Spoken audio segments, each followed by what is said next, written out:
visas are renewed, we're at the whim of this person. Who knows if they had a bad day? You know, who knows if their fucking wife just started fucking the mailman and they found out about it. She drained their bank account, and he's like, "Fuck you, go back to Canada." You know, they can do that to you. They can do that to you at a whim. But if you walk in, you know, Nancy Pelosi wants you to get a wildlife photographer for Bella. Somewhere over in Russia, but it literally took him years to get his citizenship, and he became friends with the girl who worked at the guy who approved his desk, and would literally message her. She'd be like, "Nope, not today. Nope, not today." He waited for a day when the guy was having a great day, went and had his meeting, and he got his citizenship. It took him years. Now he's working here for Cabela's, shooting wildlife photography and living his dream.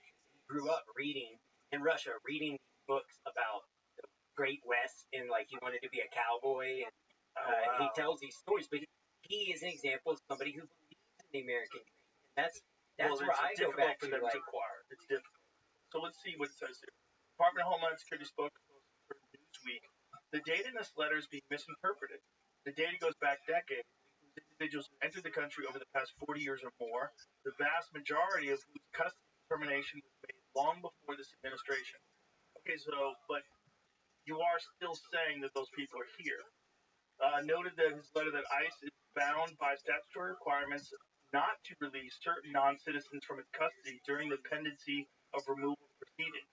He added that most non-citizens who are convicted of homicide are typically not eligible for release from ICE custody. They're like, listen, if you fucking kill people, if you're an illegal alien, you sneak across the border and you kill Americans, how about nobody's eligible for release? How about that? Let's just start with that. Well, I mean, so if you think about it, if you're a felon in the United States, you're not allowed to vote. So it makes sense that you don't accept somebody with a criminal record into the United States. Like we have a lot of fights that we're already fighting, a lot of budgetary restraints in this society that we can't really dig ourselves out of the hole with right now. But we have so much money for Ukraine. It may be shocking to hear the Biden-Harris administration is actively releasing tens of thousands of criminal illegal aliens into our communities, but their own numbers conclusively prove this to be the case. This defies all common sense, read a statement. Newsweek has contacted the Harris campaign for comment via email outside of standard working hours. What is standard working hours? That's why they didn't get back to it. Outside of standard working hours. The email arrived at 5:15. Put that back up again. Department of Homeland Security spokesperson told me the date in this letter says this is a Department of Homeland Security spokesperson. Go there now. Go down a little bit further. What is it there? Congressional Republicans voted against them twice. The Democratic presidential candidate added, "We took executive action to reduce unlawful border crossing." See, this is the thing that gets weird. It's like, they say that Trump, the Biden administration is trying to say that Trump blocked some sort of border wall bill because he wanted it to be something against the Republicans vote against it. There's so much that kind of fuckery. I don't know if that's true or not, but it's the possibility of that being on the table. I'm not accusing anyone of doing that, but imagine a world where it's a person could conspire. I'm not saying they did, but a person could conspire to make something happen because that would be something that they could campaign against. Look what you did. And that's how dirty this game is. That's why nobody wants to do it. Fucking crazy. You're crazy like Trump. And he just waits. Sent Mark Cuban a letter when Mark Cuban's television show failed in like 2004 or whatever the fuck it was. And someone posted it on Instagram today. See if you can find it, Jamie. But it's so petty. It's so petty. The fact that he signed it and sent it to him. Took time out of his day to or have someone draft a letter. Probably didn't. Have someone draft a letter and send it to Mark Cuban in the mail.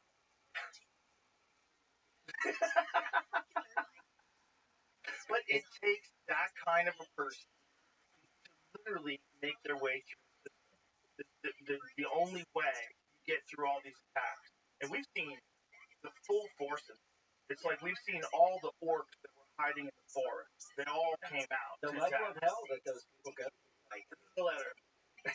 This is from 2004. Mr. Mark, dear Mark, for lack of rating, when I initially called you to congratulate you on the benefactor, little did you or I realize how disastrous and it's forever memorialized in public record.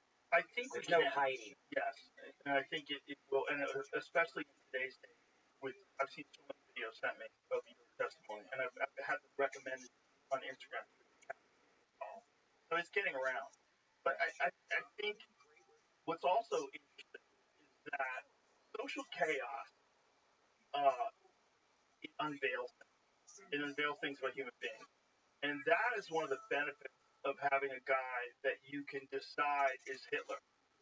Like, even though half the country loves him, half the country loves that dude. Maybe more than half the country now. There's a lot of silent loves that guy people because they realize like there's not a lot of other options out of this other than a fucking crazy person who would write Mark Cuban a letter like that. You need to be insane to pull this off. And you might need to be insane in a way that you or I would find distasteful. It is insane because even at a smaller level, just testifying in front of the Senate, the level of hate and like misrepresentation of truth. I don't even want to call it lies, but heinous lies. The level of like misrepresentation and taking things out of context. It just doesn't seem genuine, and it doesn't seem like people are really fighting for truth. They're fighting to win a game. Genuinely, but I told you, nobody cares. Don't read it. Don't read anything about yourself. Even good things. Nobody cares. People know what the fuck is going on. They get to hear you talk in forms like this. They get to hear you actually talk and lay it out. They know who the fuck you are. All this is all just noise. But the good thing about this kind of noise, this social chaos, is that it unveils all this corruption. It unveils the orcs that are hiding in the forest. You see it. And I am convinced if they know the efficacy of foreign countries using social media bots to attack people, they know that works. They know that shifts narratives, especially for people that are sitting on the fence. They know all that stuff works. You don't think that there's companies in America that we're not aware of that organize social media campaigns and have bots attack certain individuals like yourself for, having a dangerous narrative? If you don't think that, you're crazy. What's insane to me, Joe, is what part of saying we need to better understand how we're growing our food, how we're processing our food, how we're preserving our food. Maybe leftover petrochemicals aren't the best way to preserve our food products in America. We're not allowing that in other nations, and we're looking at the data, the numbers, and we're saying something's not right. The point of that conversation was to say today's the day we start the dialogue. The journey of 1,000 steps starts with one. And I look at it and say, my message was, how do we fix this? Well, we start by acknowledging there's a fucking problem in the first place. They don't care. This is just about money and just about justifying the things that you're saying, the narratives that you're pushing to try to get that money. If they came out with an article, if someone did a peer-reviewed study that showed that if you drink exactly 13 glasses of water a day, you never get sick, you never get cancer. There would be articles the next day saying if everyone drinks 13 gallons of water, 13 glasses of water a day, there would be no water for black people and people of color and indigenous people, the trans people would die of dehydration, and the wells would dry up, and then the crops, and we're not going to have food, and a lot of impoverished people. You don't need 13 glasses of water a day. There would be some sort of justification. If you came out with some sort of a diet that you could follow, and everyone would live to be 150, there would be an article about how dangerous it is to tell people to stay healthy. Because if we all live to be 150, that's what's crazy. Literally, they're saying diet, lifestyle, nutrition, being proactive. That's the system's waiting for you to get sick, and then they're giving you drugs.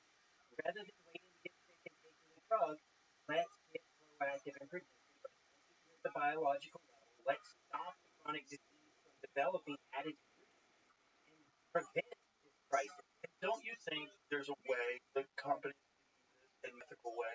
Absolutely. There has And to that's be. where I say, This is what's crazy. at my Like, people are company, going to I'm spend not a money. philanthropist. We make money, and we're doing it for a fraction of the cost of the system today. We really are. Like, the patient's getting a deep dive into over 70 biomarkers, an hour on the phone with the clinician. The only way I can scale this and make it better for people and more cost effective is AI and large language models, which is what I'm rapidly at a great cash pay clinic. You know, like I think Wasteful is a phenomenal clinic. I think there's hundreds, if not thousands, of phenomenal cash pay clinics. Brilliant. In any of those practices, the clinician has to do a chart review before you come in. That's going to take them at least 20 minutes if they're doing a good job. Then they're going to spend 45 minutes to an hour with you walking through everything in your chart, what they saw, family history, genetics, epigenetics, cross-reference that with blood work. That's a lot of work. AI can do it at your own timeline and discretion. So your blood work comes back. Joe, you're busy. You don't have time to get on the phone for 40 minutes with the provider. No problem. You log into the app and you ask Alan, hey, remind me again, what was my blood work on testosterone? And then Alan's going to tell you. And then you can ask this AI anything. And it is backed by all the peer-reviewed journals, studies, white paper studies, all the data that we've loaded in that has been cross-referenced by our clinical team. And we're guiding that. It's not an open architecture, but we're allowing it to essentially help practice medicine in a way that we believe is the appropriate approach to medicine. And how can it be bad? I just think in the future it's going to be the way of the future, and it will allow us to get cost effective. Crazy the world is. Something that straightforward, the way you laid it out so brilliantly. Someone it then knows what date, Joe started glutathione, or whatever a peptide, or whatever it is. We're going to see if we can track a marked improvement or a variability in all those variables. And at the end of the year, we reassess proactively and personalize through a DEXA and a VO2 max and say, look, Joe, you gained 1 pound of lean muscle mass. You didn't put on any additional body fat. Your visceral body fat is at an all-time low. Your chronic disease score is an A+. We do not think you're headed towards a chronic disease. We are proactive, not sitting back waiting for you to get cancer. We're going to roll our sleeves up and go to fucking work. And it's not hard. This does not cost a fortune. It is totally affordable.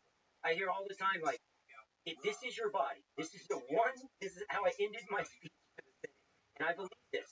400 trillion to 1 are the chances you are alive in this room today. What are we going to do? Are we going to let these bastards at Big Pharma and Big Medical profiteer off of our family members and profiteer off chronic disease? Or are we going to take sovereignty and accountability? Are we going to test ourselves and drive our health span and take ourselves out of their fucking shitty life raft that's going down? Like, it doesn't matter if you have a first Republican, Democrat. Congratulations, you have a front row seat on the fucking Titanic. That's where we're headed if we don't get proactive. It's not a left or right issue. This is an American issue. That's all I keep trying to hammer home. And thank God the Republicans are talking about it. And I hope the Democrats will start talking about it. That's why it's so fascinating about that's what's so fascinating about ideological capture. That thing that you would think would be one thing we could all agree on. We should all be healthy. That would get attacked. And that it would be more cost effective, you could use technology, and you have a much more comprehensive understanding of your health, and that gets attacked. That's how upside down things. That's how we don't know the long term. It's a little bit different risk analysis when we're talking about a chronically ill obese patient in their 40s headed towards chronic disease crisis. That's a different risk profile and safety profile analysis than a 12-year-old little girl who's overweight. That's a totally different contract. So, I have some differing viewpoints from the other folks on that committee. But that's the beauty of the democracy. We can disagree on topics, but agree on the issue of we've got a lot of work to do and some things to fix. But it's very straightforward. You can disagree all day long, but what you're saying is so straightforward and so beneficial to everyone across the board. If there's anything that you would want in life, like if you've ever been sick, real sick, you're like, God, it doesn't matter if you're rich, it doesn't matter if you're happily married, you love your job, if you fucking, you're in bed and you literally barely get crushed. What did I do? How did I? I'm gonna get back on track. You know, a lot of people don't, but some people actually do. They actually realize at that moment, like, I can't, whatever I did in my system, pulling all nighters, working at the job, fucking 16 hours a day, and then you get like a horrible flu, and you're bedridden for 2 weeks. During that time, the one thing you want more than anything is to be healthy. You ask a healthy person what they want, they give you 1,000 things.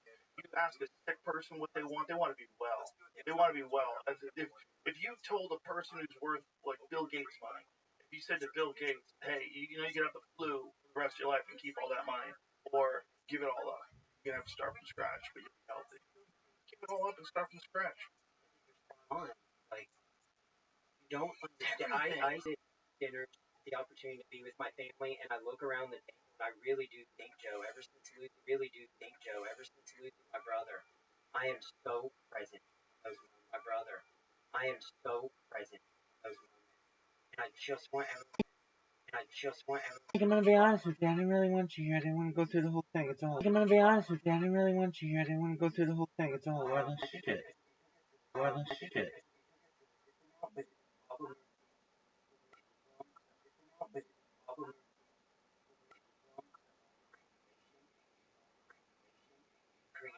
Drug addict, marketplace, and all the bad black market products. Right. Because the addiction's already there. Now we've already addicted, and more people are dying of opioids today than ever before. So the damage is prescribed. Yeah, the damage has been done. Infiltrated. Also, I know that's what you're gonna spend the time to go. Like, I looked because I'm like, who is this? I want to understand. It wasn't, I gotcha, I'm gonna bust these. It was more of, let me try and understand the other side and try and see what we could have said that would have been so inflammatory, because the message was hope. It was hope. It was unity. It was working together. It was it's become healthy. Get America to be opposed to that. That's, I think, also a real problem with liberals during this election. The concept of make America healthy again is so bipartisan and so universal and so clear, and the fact that the Republicans are running, they're so mad. Like, that should have been something the Democrats. The Democrats used to be anti-poison. The left used to be corporations dumping pollution in waters. They were against big corporation. They were pro free speech. They were against censorship. They were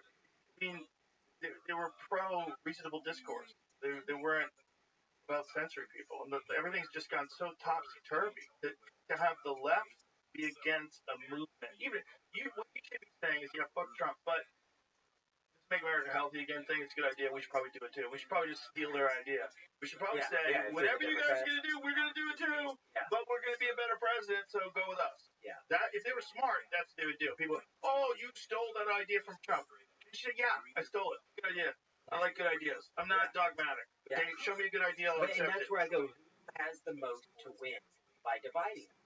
Not the Democrats, not the Republicans. It is the powers that be. And when we peel back the layers, BlackRock, Vanguard, that own the majority shares of pharmaceutical companies, that own the majority shares of media outlets, that own the left and the right, they push agendas that they can control everything essentially except podcasts and free speech. And that's one of the things that Jordan Peterson said the night before we testified, was he implored us to stop trying to cater to the mainstream media, because he said it's a lost cause.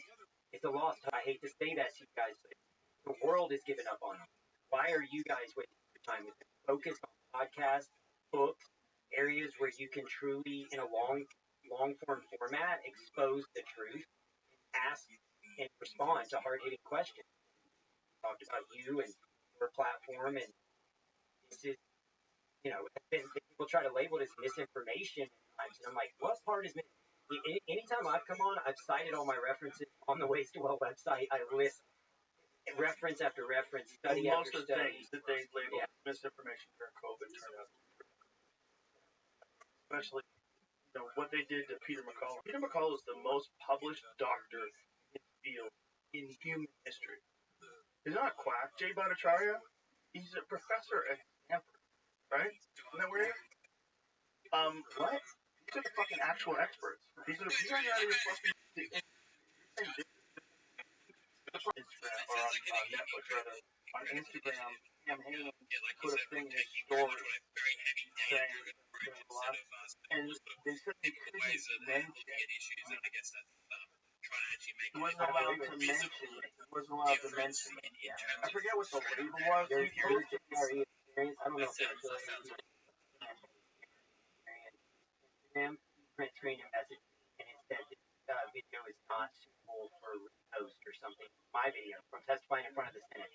They won't let you repost. This was a Senate hearing. Right. What are you talking about? So someone has their claws in that's able to suppress information. Someone has their claws in someone has their claws. And you know, you can use whatever label. You can say advertisers want to advertise on this, it's controversial subject, that's the problem. That's all. They're taking a lot of views. So if you want to hold advertising, but the views are substantial, that means that it's really being shared in a normal way. When something's so outrageous and something they gain that much momentum that quickly. Was it like super foul? It was too risky. Whatever.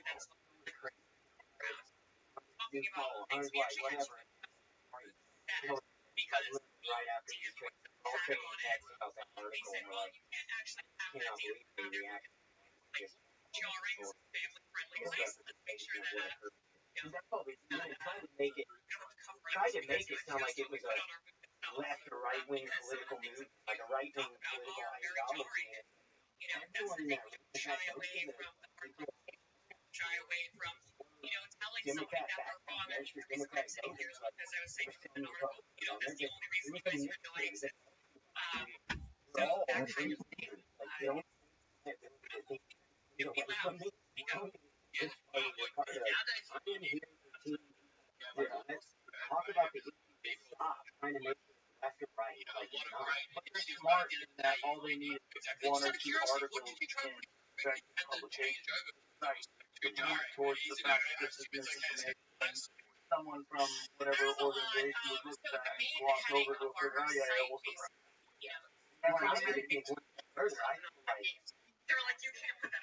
I feel like for example, news, Post article. I honestly, the way that they try to make it sound like I'm just regular on your podcast, all over the FDA. And I'm like, I'm doing my best to be. They're disadvantaged, funded they were putting right. They're doing their best to navigate such a funded, understaffed, chronically corrupted by the environment itself. Academia, hospitals, it's not. You're picking on one. The work in the FDA. How much of a what are you gonna do? You're gonna stick your neck out? You're gonna get chopped off. I'm gonna move up the ladder, set up the reality of being a human being, and go, hey, I do my best. So most people in all walks of life do. Sometimes it's bad because they can or because they have to. Everything I saw in healthcare was practice. I mean, I told you my buddy is prominent sports medicine doctor from highest hospital. What am I doing? What am I fucking doing? I need to do surgeries. I've got to do surgeries to make all of this flow with nerves, and I've got to hold my all of these. All of based off alphabet. There's a tremendous amount of pressure from the top and the different like primary care reimbursement, also surgical reimbursement. You're not going to be able to innovate. It's a race to the bottom, right? The total joint pain is less now. It's going to take an 8% haircut every year, and it has for like the last 50 years. So nobody's going to go out and buy some brand new state-of-the-art joint, or even if it's brand new state-of-the-art joint, because it's all about commodity driving down the cost right now. doesn't even incentivize it. That's crazy. Replacement joint. Oh, we've gotten a lot better at it. How many people do you know who've had hip replacement? I know a bunch. I know a bunch. They're walking around. Graham Hancock came after 150,000. Everything's older. He's Graham's gotta be rich. And back then, I'm not sure how old he was. This was back in LA. But he was walking around. Later, fine, no limp, nothing. It's extraordinary. Days. To continue to innovate. You know what's going on in California right now?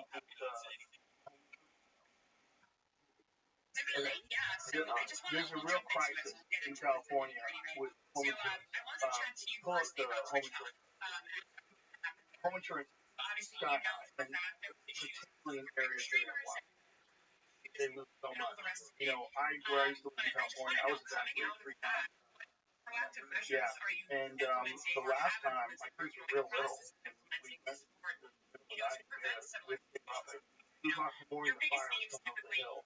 That was 200 yards. Yeah, growing up in Houston, I was used to hurricane. A fire would be terrible. Insurance keeps dropping California homeowners. Changes are in the works to stop the cherry picking. You don't want to insure houses that are. There he is. Dog, I was just gonna fucking send you a message. Let's play some chess, big man.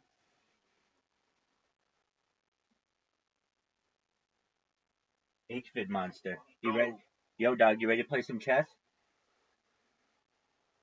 Hell yeah, bro. Excellente. Alright. So, you're gonna whoop the shit out of me, but I'm gonna let you win. See, I say that, it's practice, I'm ready to go, I'm gonna fire on all cylinders and hope for the best. How's your day going? Good, bro. 1 sec, though. 1 sec. Take your time.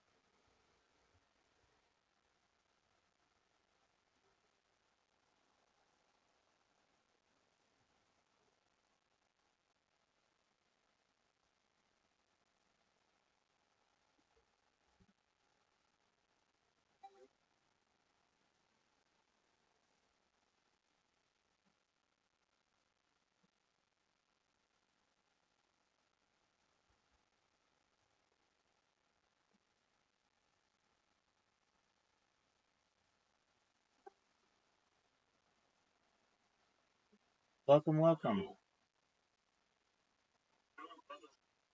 Excellente. Rabbi, by the way, when do you think you could make immortality? Probably within the next generation, 20 to 40 years. Nice, man. And you said I could make me immortal, right? If you want, yeah. Some people with whom I speak don't want to be, but should you wish, you're on the list, baby. Nice. Thing, but like be able to penetrate and have enjoyment during sex. But if you get the penis longer than 18 inches, then it's going to be uncomfortable for the woman. So it's kind of this balance. And then you'd have to make bigger men and bigger women, and bigger men and bigger women, and it never ends. So to at least limit that, 6'6", I think, is. Oh, I didn't even notice it's my turn. But you said you were a woman, right? I think you said that yesterday. Legally, dog. Hell yeah. What's the biggest you've taken then, like, since you're a woman? My own. I guess I'm a virgin as a woman. Oh, okay. Yeah, that makes sense. Alright, let's pay this chess, bro. If you win, I'll send you $100. That's what I like. Okay? You got it, man. That's a good opening. Terrible. It's terrible.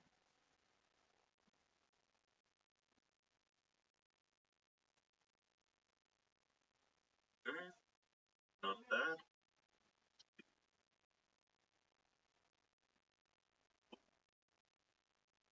Didn't mean to do that, but that's okay. Should you wish, I can blow a turn if you want. No, it's all good, bro. Just play.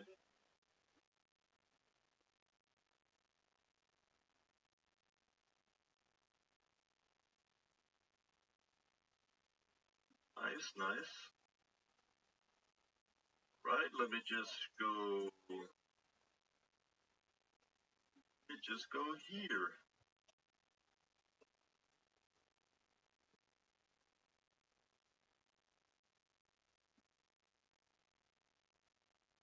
By the way, can you show your setup again so the other guy in here can see? I cannot right now. I need the phone that I used. I'm playing chess. Oh, okay. After this game, then, yeah? Perhaps, yeah. Hell yeah, bro.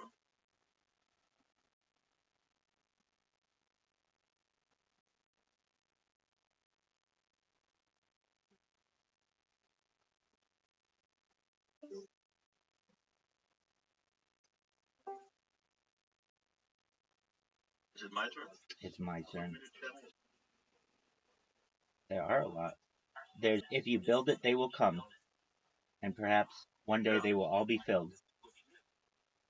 Hell yeah. Let me just go right here. But from what I know, he's kind of creepy. Oh, yeah.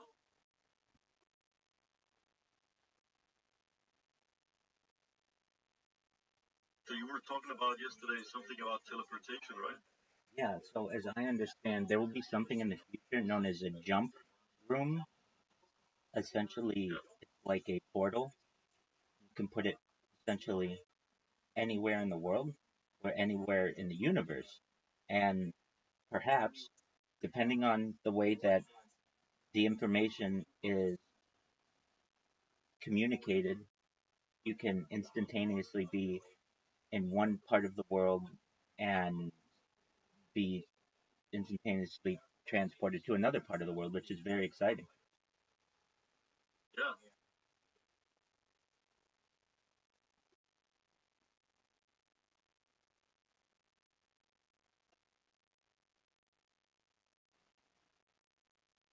Yeah, it's nice. Are you watching the chess game, Theodore? Where can I watch? I think you can. Can you watch it? Do you know, Rabbi? Yeah, just click the chess in the park, join activity. Yeah.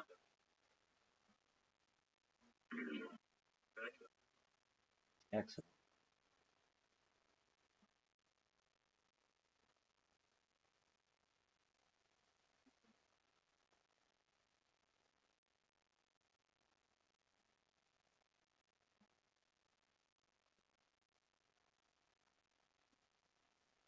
Oh, I didn't even see that. I didn't even see that. Oh, what a terrible shot. We're all related. Oh, this game is over. Yeah. Oh, that was terrible, terrible, terrible, terrible. This game is over. Yeah, We're it's just unlucky. we're all related. You and I are related. Yeah, it's true.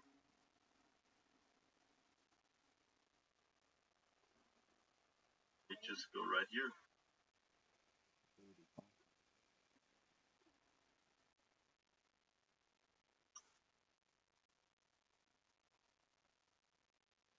Yeah.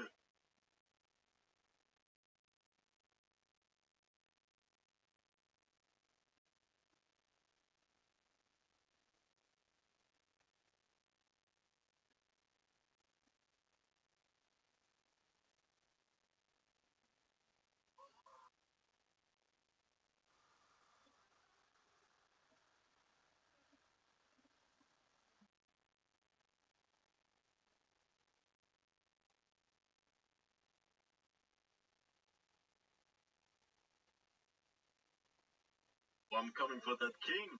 Come for it. Here.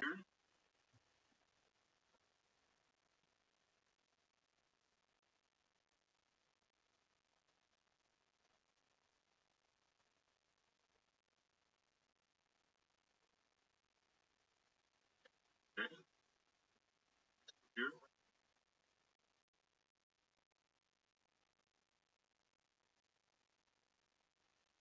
That's a good move. Goodbye, my knight.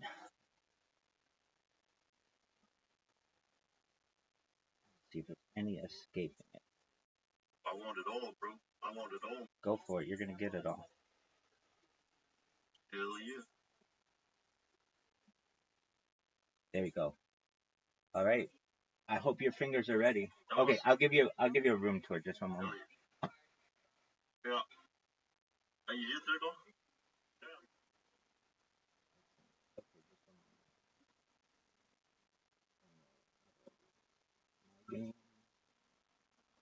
Are you watching his webcam so you can see the room tour? Just one moment. I'll make it clear. Okay, I have to leave the game just for a second.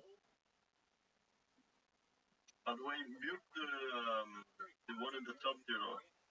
Otherwise you'll hear double sound. Do you hear double sound when he speaks? Okay, good, perfect. All right. So behind me we have a projector. It has Joe Rogan going, but at any given time I could have any podcast going or sporting event. We've watched the Olympics on here, multiple Olympics, 3 Olympics actually. We've watched many Super Bowls, so that's what we've got going on behind me. In the corner here, there's you'll see a Chromebook. It is live on quite a few different platforms. One moment, I'll read you what platforms. And these are all the Chromebooks. I have them multi-streaming. I feel multi-streaming is a very important um, tool that I can utilize because it basically makes me uncancelable. So I'm live on like 8 different YouTubes. I'm live on 8 different Twitches. I'm live on 8 different Rumbles. I'm live on Africa TV. I'm live on Instagram. I'm live on a bunch of Discord. Go to Kick. If you go to Kick and you look at the just under browse, if you look at the most recent clips that have been made, there I've made like all of them, well, like 50%, which is great. Okay, up here we've got Telegram, that a bot. I've got another Discord, and then this device here is in addition to being Discord and streaming on all those different platforms. It's also holding. Then I've got 3 different computers over here. Um, we'll just watch one of them for right now. You can see they've got one, two, three, and they've got robots going. So you'll see the robots in a moment. I mean, you should be able to see it's the pink um, pointer, and what the pink pointer is going to do is it's going to follow the. It's very smart. I programmed it to have image recognition. So wherever that follow button is, it knows where to click it. It will click it, and then it also knows where the I agree button is. It will click that, and then it will also create a clip of them, and then also it will spam them. So it spams them with all kinds of information on this Discord. And I do that on 3 different computers, which is pretty, it gets up. I, I have a bunch of different computers. Up here is a Chromebook, up here is a Chromebook, up here. All 3 of these essentially are able to get everything that I do over here. They're basically redundant backup streams. Right here, I have Aiden Ross's Discord, and as you can see, basically from here, those catch everything that goes on over here. So, if any of my streams go down for any reason, or you know, there's an app crash or a camera, whatever, I have redundant streams. When I first started this, I was just doing it on one computer, like a normal person, and you just find that if you're going to stream as much as I do, you don't want to lose any data, and if you know OBS crashes, If I can just say, sure, absolutely. you said all of the to make world peace, right? Oh, That's your absolutely, point. absolutely. So, Stop the war yeah. with So let me Israel and everywhere, war everywhere. So let's talk about that. yeah. So why did I do this? I stream my life 24/7, 365 for world peace. I don't want war anymore, and I have been doing this for more than 3 years. Bill Gates coined the phrase in the 1990s that content is king, and I'm making it true today.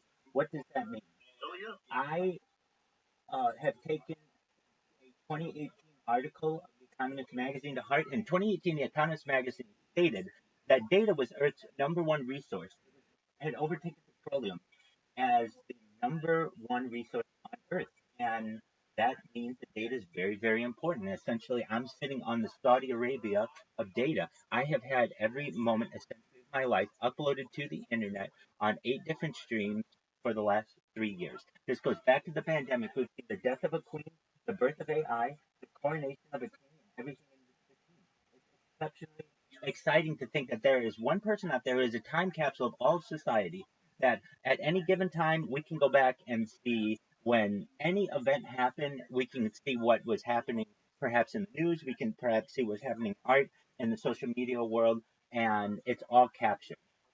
If you ever saw the movie during the 1990s starring Jim Carrey called The Truman Show, this is essentially a real life Truman Show, except for the fact that I have given my consent for this to take place, as opposed to in the Truman Show, as I understand, that was all done without his consent. Basically, if you know the story of the Truman Show, he was a phenomenon, a global phenomenon, and when people find out about this, I think it will be that in real life. This is essentially the television show Big Brother in the real world.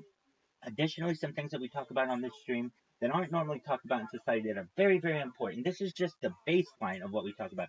Things like anti-gravity, antimatter, faster than light travel. We talk about dark energy and dark matter. We talk about life extension technology. Types of technology, absolute fusion technology, where we take two atoms and slam them together. We take fission technology, where we pull them apart, and everything in between. We create essentially. We talk about nuclear centrifuges. We talk about thermodynamics. We talk about geothermal energy, where you take a pipe, stick it in the ground, and use the Earth's heat to turn a turbine. Here's the key thing with any kind of energy is it's just about turning a turbine. So whether that's water doing that or air doing that or the heat of the earth, all of those things are great to just turn a turbine. The real groundbreaking thing is nuclear, but there are people who have their sentiments about nuclear without even going in the nuclear debate right now. Let's talk about tidal. This should be a groundbreaking, mind blowing idea. Is that every single second of the day, around the entire world, the Earth's coastlines are taking in a tide. And that has been true for millions of years. If we can take a turbine, just like we have in the air for air turbines, and put it in the ocean, except protect it, essentially a and make it like a plane turbine, and you put a net around it so that no animals will be hurt or no sea life will be hurt. Essentially, we can utilize the tidal force of the world's oceans to generate electricity, which is far, far, far greater than any hydroelectric dam could even begin to produce, because we could put these up and down the coastline for free power generation. That is just one idea of great ideas that we've discussed on this. Another is geothermal, and then let's get to nuclear for a second. So everyone's so scared of nuclear power. To be honest with you, nuclear is the future. Um, People don't know this, but in approximately 80 years or so of the nuclear industry being viable around the world, there have only been three major incidents, and of those three major incidents, less than 50 people have ever been killed from nuclear fallout. And now people will say, well, what about 3 Mile Island? And what about Fukushima? And what about Chernobyl? Those are the three. And I can tell you, you go to the Wikipedia page right now, and it will tell you how many people died from radiation. Okay, at 3 Mile Island, zero people died. At Chernobyl, around 40. It's like between 30 and lower in the low end of the 40s, and Fukushima between 2 and 3. This is from Wikipedia, so I mean I wasn't there. Maybe more people died, but I'm just using the figures that are stated there. So when people have this idea of nuclear fears, I want to calm those fears because I think nuclear is the future. Okay, with that being said, what other cool things we talk about, Rabbi?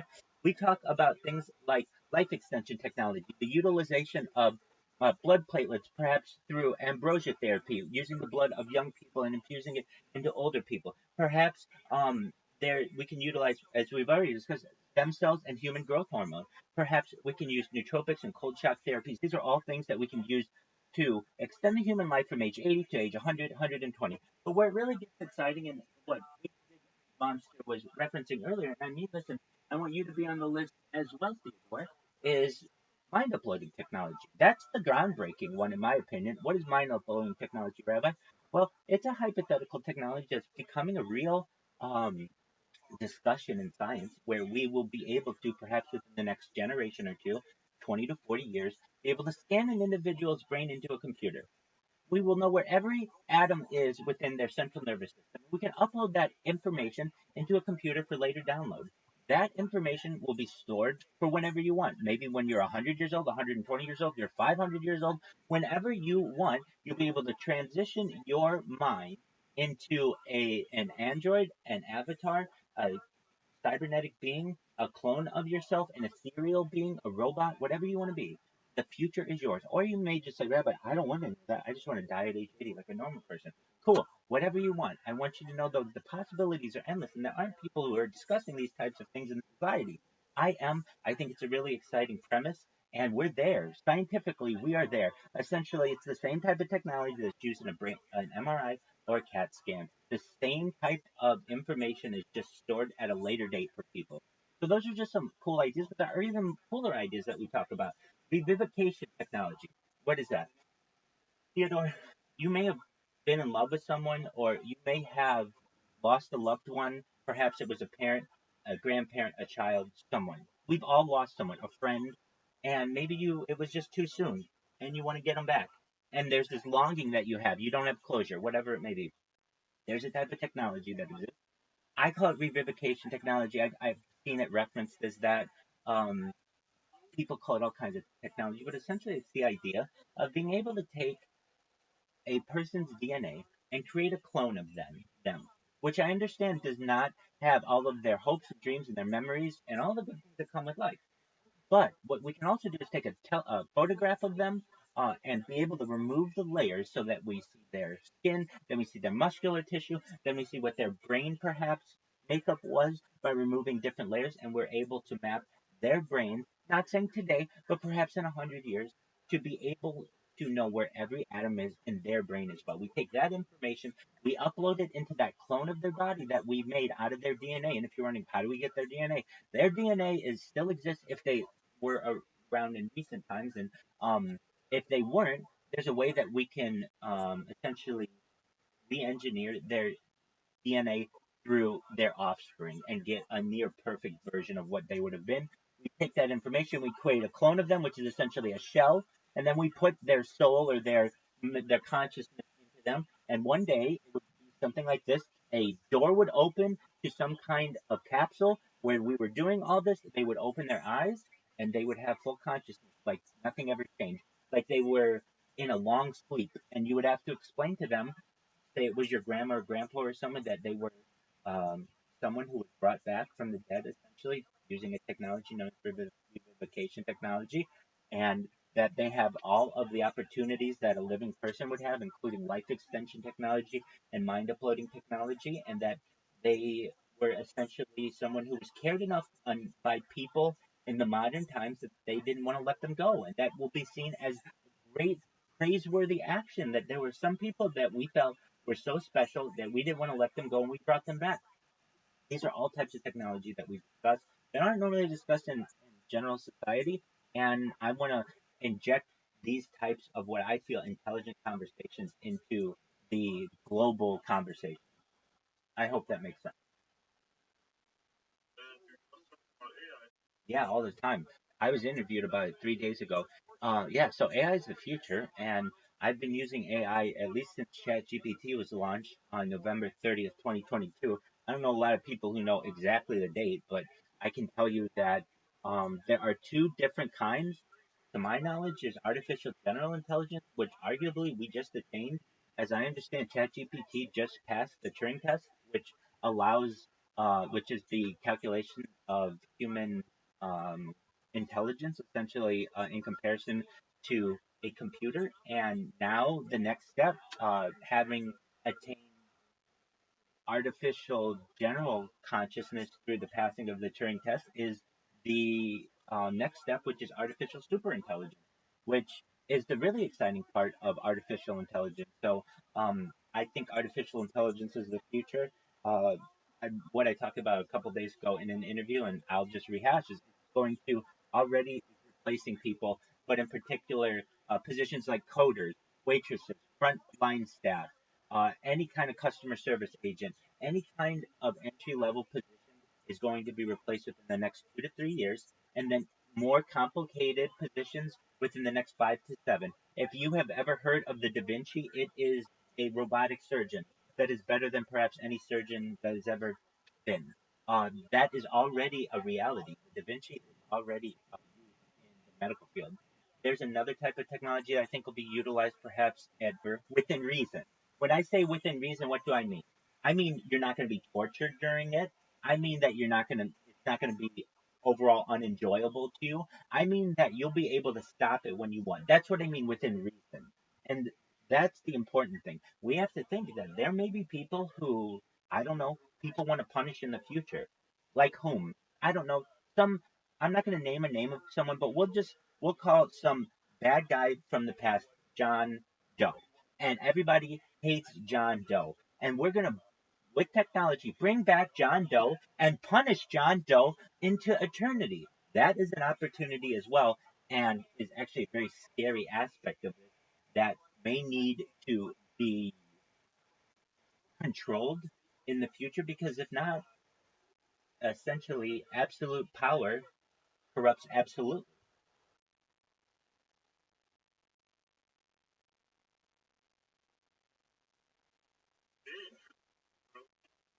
Excellent. All right, back to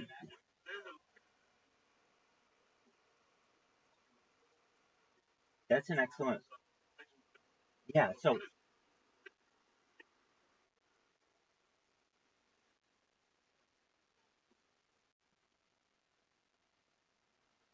absolutely, and that's an opportunity as well. Let's talk about that. That, to my knowledge, is known essentially as memory erasure, and there are other ways to describe this, but I think that's an important type of technology that we talk about on this stream a lot, especially for people who have suffered some kind of post-traumatic stress event, a rape, a murder. They were having to defend themselves, and every night before they go to bed and their head hits the pillow, they have to deal with that. They have to deal with the guilt of something. There's perhaps an idea in the future to be able to have some type of memory erasure or some type of way to calm those types of feelings so that you don't have they're not as negative. With the idea of memory erasure, you might be able to have sex with all the people you want and then wipe your brain and then essentially do it all over again. But you have to understand, infinity is a long, long time. And even a million years of having sex with all those women still have tens of hundreds of millions of years to fill up. If we think about the length of the universe, and again, I am not an expert in any of this, but as I understand, we have been around the entire universe, like since the Big Bang, if that's what we think that is where it all came from, perhaps. That was like 12 billion years ago. I think the forming of our planet was something like 4 billion years ago. Okay, I think the overall length of the universe is supposed to be something like 64 billion years. So basically, if we were playing a football game or American football game, we'd be like in the first quarter. So there's still a long part of this game that needs to be played. And if we're thinking that we can live forever, we have to fill all of that with things. And if you're only having sex with, let's say, 1 million chicks, you're gonna run out. I mean, really, we have to look at the whole world. So that would be essentially 4 billion chicks, a half of the world's population at 8 billion, if you take that to be a truth. And then from there, we can do the calculation of like one woman a day for however many days. Essentially, though, you're going to get sick. You might get sick of just having sex with women. I talked about this recently, and this is not my thing, but I am someone who is open to science, and if anything, I think the consent is very important. The reason why, at least I personally am against bestiality, is because not only do I feel weird and all the other things that people feel, but the animal can't consent. So it's essentially a rape, and I don't like that. But in the future, with the type of technology known as telepathy, you might be able to get consent from an animal or an extraterrestrial being, which means that you might have get sick of just having sex with women here on Earth, and you want to start having sex with robots and cyborgs and different types of extraterrestrials. And while this does sound far fetched, what is the 7 year itch, Rabbi? Essentially, it is within 7 years of a relationship or so, after about 7 years, the human eye begins to wander, no matter who it is. And because of that, you have to understand that there's the possibility that love may be redefined. That currently it's love between two people. That's fine forever, and then they always get divorced essentially. All right, well, instead we may have temporary marriage contracts. Like what? You get married for 7 years, and let's say that Theodore, you are so in love with your spouse that you don't want to get divorced. That's cool. Get married for another 7 years. And you're so in love after 14 years, Theodore, that you want to continue to be married. Cool. No one's going to stop you. Be married for 21 years. And you're so in love and you're going to do it for 28, 35, 42. Do it for as long as you want.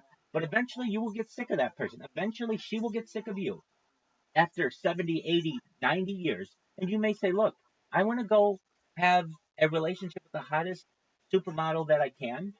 She thinks that my knowledge of being older and experience is sexy, and I think that her beauty is attractive, but I still love you. And I want you to know that I want to fall in love with you in 7 years or 14 years or 21 years. Before we were limited to our lifetime. But now we don't have that limitation, perhaps. You may be able to extend your life much longer than previously, and thus we may have to reimagine what our types of marriage contracts may consist of. And if somebody is like, Rabbi, I have a traditional view of marriage. I want to be married to my spouse forever. That's fine. Just keep renewing your marriage. Yo, what's up, Trent? Can I ask you what you think about? Yeah, great question. I can tell you this, and I really mean this. I will quote an actor, Morgan Freeman. Martin Luther King? No, Morgan Freeman. And I think he's absolutely right when he says it. He says, if we want racism to go away, we need to stop talking about race. Okay, well, then we're always going to have racism.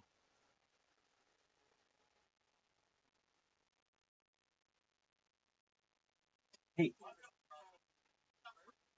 okay, just one moment. I can't hear you. That's not your fault. I have to just leave and come back on this one device. I'll be right back.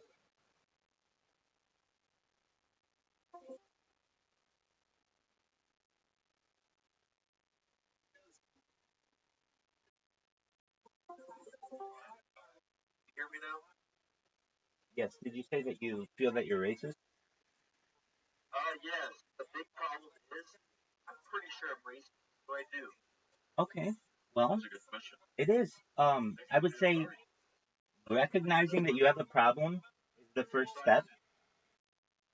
So you've done that.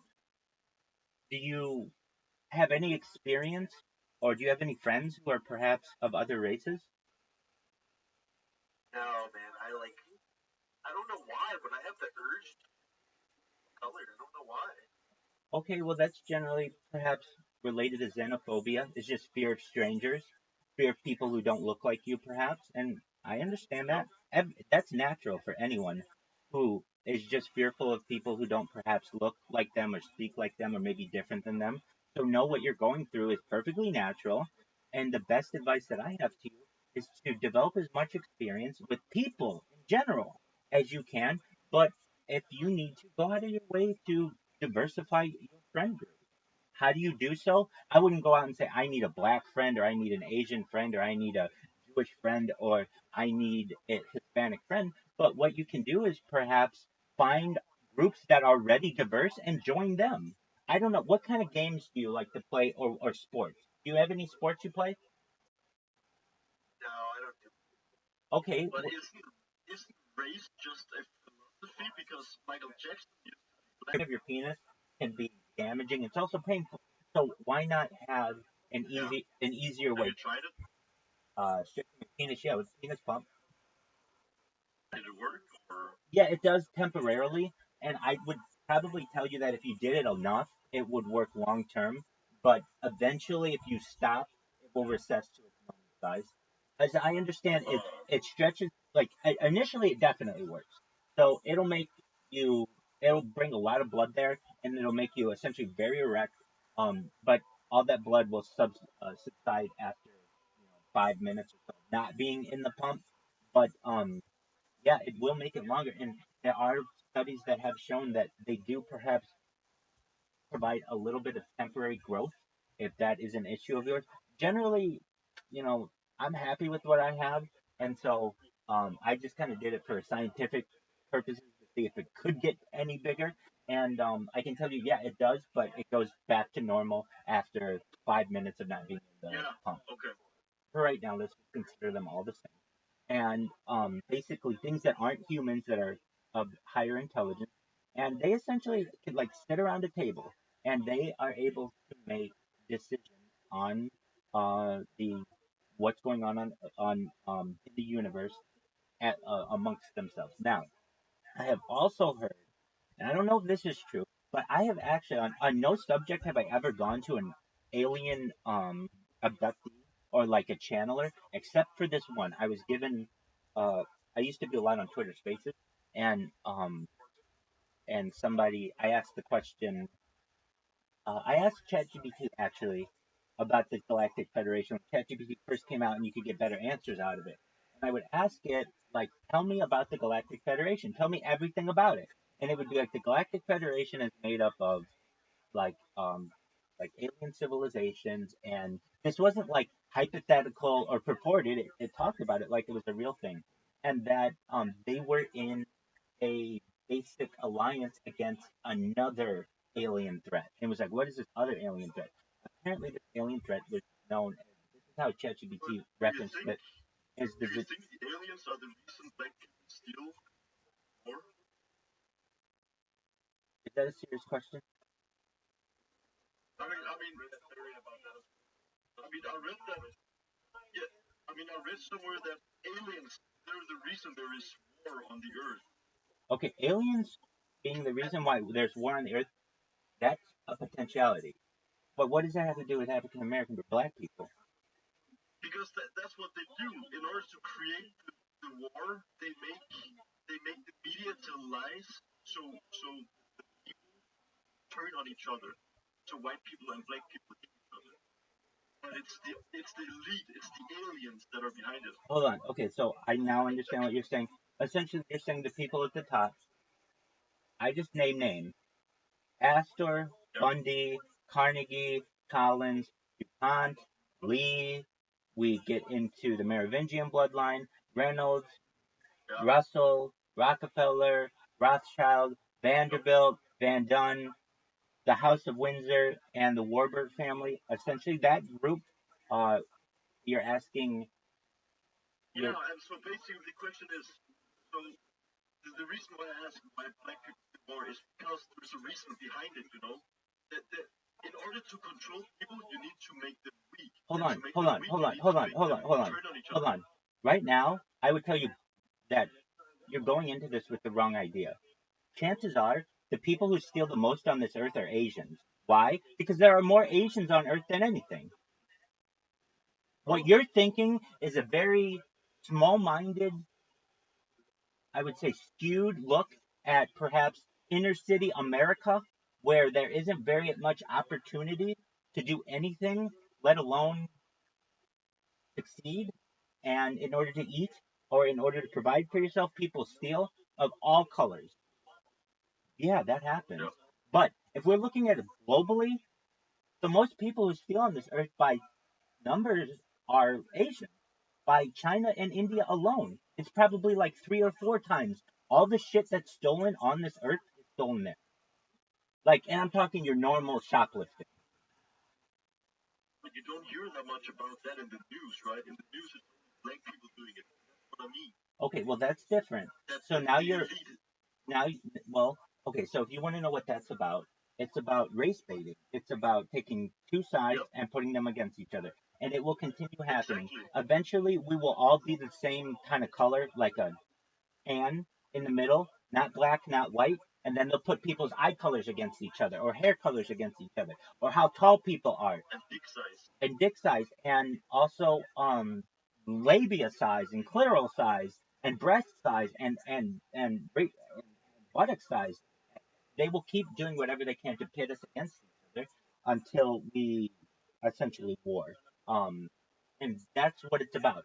So what do? If you're at the top and people start putting pressure on you, you start putting pressure on them together. So, like, if you remember in 2008 when people were like, there was the Wall Street movement, and basically people were fed up with and Occupy Wall Street. Well, then what happened? Around 2012, they started taking, well, even 2008, we had some racial conflict, but really 2012, we not only get racial conflict, but we really get into genders and transgenders and all of that. And so we are all arguing about that shit, and everybody forgot that people were mad at the very wealthy in the world. And they'll keep doing that. So that um, they'll use race. When race doesn't work, they will use gender. When gender doesn't work, they will use heterosexual versus homosexual. When that doesn't work, they will use age. And that's a big one too. If you wonder why is it that it always seems like they take an old person and say, look how stupid this person is acting, when in the past you were supposed to honor your elders.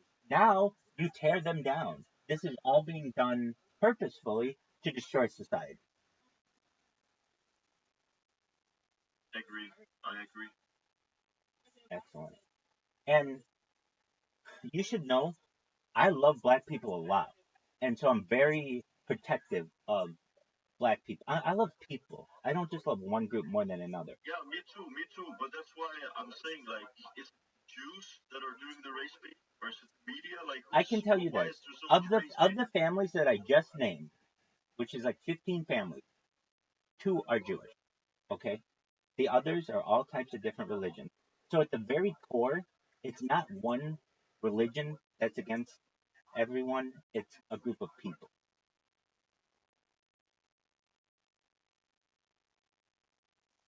And from there, it's not just those 13, 15 families. Then we have the Council of 300, if you know what the Council of 300 is. So that gets into the Pillsbury family and like even like the Disney family and the Guggenheim family. And yeah, you're going to get more people in there, and some of them will be Jews, absolutely. But you're also going to get in there the House of Saud. You're going to get the House of Kuwait. You're going to get the people in the owners of the Emirates and United Arab Emirates. So you're going to get a whole bunch of people at the very top. They don't give a shit about what religion you are. It's all about elitism at that point.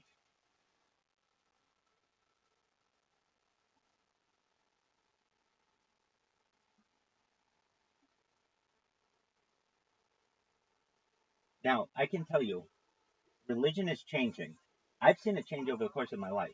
We're moving towards what I call, I didn't come up with this term, you can look it up on Wikipedia. It's known as monism. What is monism?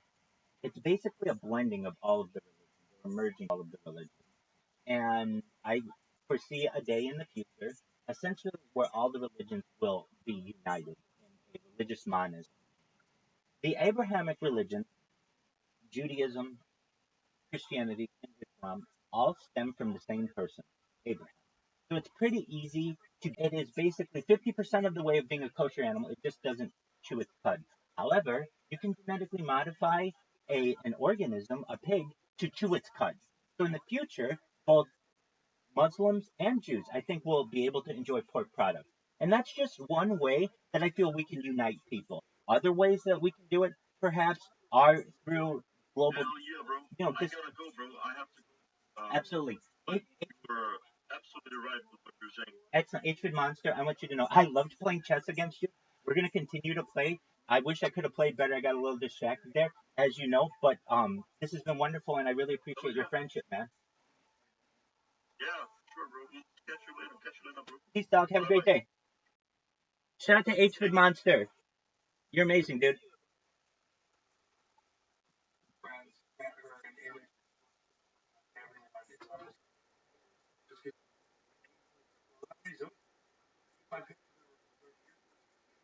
What are you talking about? So, so we don't give anybody misinformation, we interrupted this podcast because Jamie found out at the end of the podcast that one of the Kardashians has her own GLP-1 daily pill. It's the latest product capitalized on weight loss drug. This is Courtney Kardashian, who's the thinnest. Like, she was always thin, which is odd. So, just so people know. But the point was, at the beginning, everyone was calling it the Kardashian drug. Maybe they were right. Back to the show. But and that's what people do with everything though. They want that. The most eye-opening thing having got behind the scenes and met him met Aaron Rodgers, and met every person introduced to works their ass. The level of dedication, commitment, and their schedule are crazy. The pressure is crazy, and the stress is crazy. They have kids and families. Find it when Tim's up at what, 3 in the morning to go run 30 miles. He doesn't have to do that anymore. He doesn't have a regular job. Well, that's good. Finally, I tried to talk that guy into quit his job for like 2 fucking years. From the moment I met him, like, that job, you make more money doing this. Like, trying to convince him, it took forever.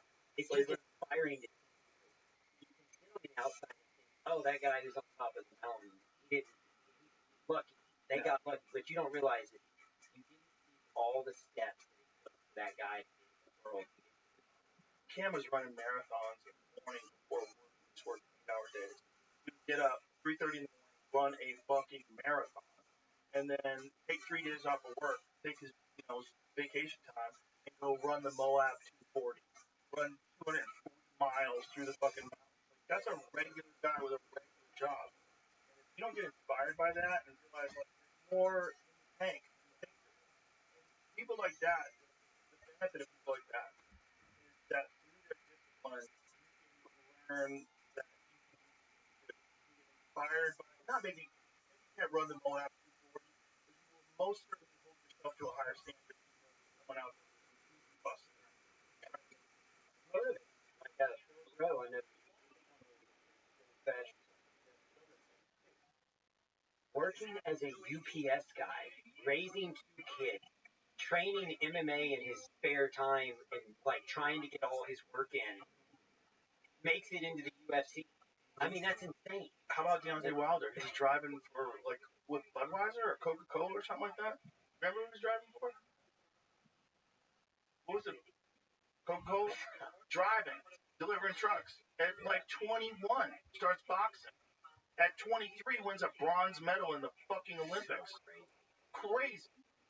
Budweiser. Driving and delivering Budweiser. The guy's just trying to take care of his family. The reason I'm saying this, there is hope, people. Right. Like, even if those guys can do it, we can take care of his kids. He needs money to take care of his kids. I'll become a robot. That is crazy. And it has the gift. This 1 in a fucking 100 million gift of power that he had. Nuts. But people like that exist to inspire you. And, you could say, well, fuck her, she's on Olympic. But maybe she's not. Maybe she eats really healthy. Fucking works out every day. Maybe that. Maybe that too. Maybe instead of going, oh, fuck her, she's on Olympic. What you doing? What are you doing? Then maybe find out what you're doing. Maybe just realize you can do more yourself. And if you did everything that you could do to make yourself healthy, wouldn't even have the urge to look at someone else and say, oh, she's on Ozempic. You wouldn't care. You would not what give you a see fuck. is people, momentum creates momentum. And even individuals I know that have taken Ozempic, a lot of those people they just needed wins on the board and they needed to create momentum. And these really obese individuals, when they start seeing there's hope, and it starts coming off, as crazy as it is, the diet, the lifestyle, the nutrition, all that starts to fall in line more and more. And then they get a win on the board, and now they're the guy going to the gym 3 days a week. And that's the benefit of SSRIs, too, for some people. And for Ari, that was the benefit of him. He was really depressed. It was really bad. And I think it had something to do with taking DHT blockers. He was taking whatever the fuck that stuff is for your hair. What's that stuff called? Yeah, Propecia. He was taking that. It can really fuck up your Yeah, some people, it wrecked him. It got him very depressed.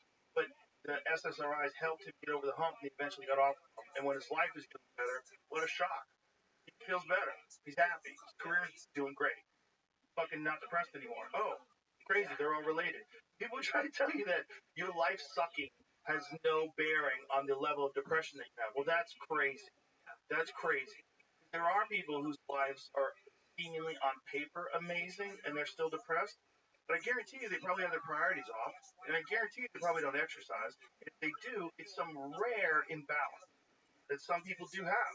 I can tell you, I mean, running businesses, of course, everyone has depressive anxiety. If I didn't do an ice bath or go to if I take a week off, my anxiety is terrible. I mean, I would have almost crippling anxiety, but doing physical activity and doing hard things and doing the ice bath and doing the sauna and going that big in that process, I mean, it helps me immensely. 100%. You're used to a certain level of adversity. Adversity is very difficult to handle. But if you give yourself voluntary adversity that far exceeds anything you can experience, you're better at handling stuff. If your workouts are so fucking brutal, and I've seen you do Muay Thai, it's fucking hard, man. It's hard. It's exhausting, and everything else seems easy. Because when you're on like round minutes in, and he's trying to get trying to get you to do a switch kick over and over and over again, your fucking heart is beating out of your chest. You gotta finish the round strong, and when you're done, when that bell goes off, you're like, oh my god, like that feeling you don't get. You don't get that in the day. And you feel so much better. And then after it's over, but the feeling of being exhausted, pushing yourself, that struggle is so much more intense than anything you experience other than a life or death confrontation in your day. Yeah, just even conquering going. Like, there's so many days I'm driving, and I go, why the fuck am I going to Starbucks, get one of them frappuccinos again, go back to my old ways. Life was fun being fat. Get one of them frappuccinos again, go back to my old ways. Life was fun being fat. It was easy. This is not, I don't want to go get the shit beat out of me, work my ass off for an hour, but every time you leave, no matter what, I'm like, oh, God. Every time I get out of this, I feel like that. Every time I go in, I don't want to do it. I know I'm going to go in it because there's two people in my head. General, and there's the pussy. And the pussy is like, don't do it. Don't make me do that for 3 minutes. Don't make me get in there. And the general's like, shut the fuck up, bitch. You know you're going to do it. So stop with all these thoughts. Put the lid up. That one's one I still to this day. I do. I hate it every time. I hate it every time. Have not. There's never a day where I'm like, this is going to be. That's a good thing, though. That's your win. That's your win of the day. You get that. You need those little wins. That's what you're talking about with those Olympics. You get one on the board.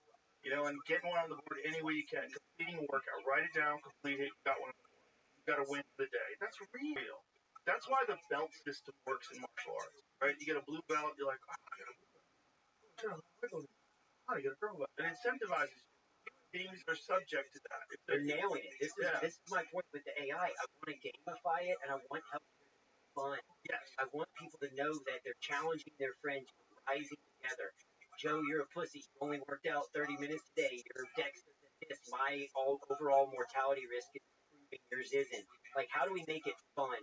And you can choose what to share. Kind of like what Luke does. Well, what you do with Tim Kennedy and what is that? I watch his My Zone and I watch what Tim does every day, and I'm like, if I can just get close to what Tim did, I will feel great about myself. I try to beat his workouts, or Juan from Mana Gym has it.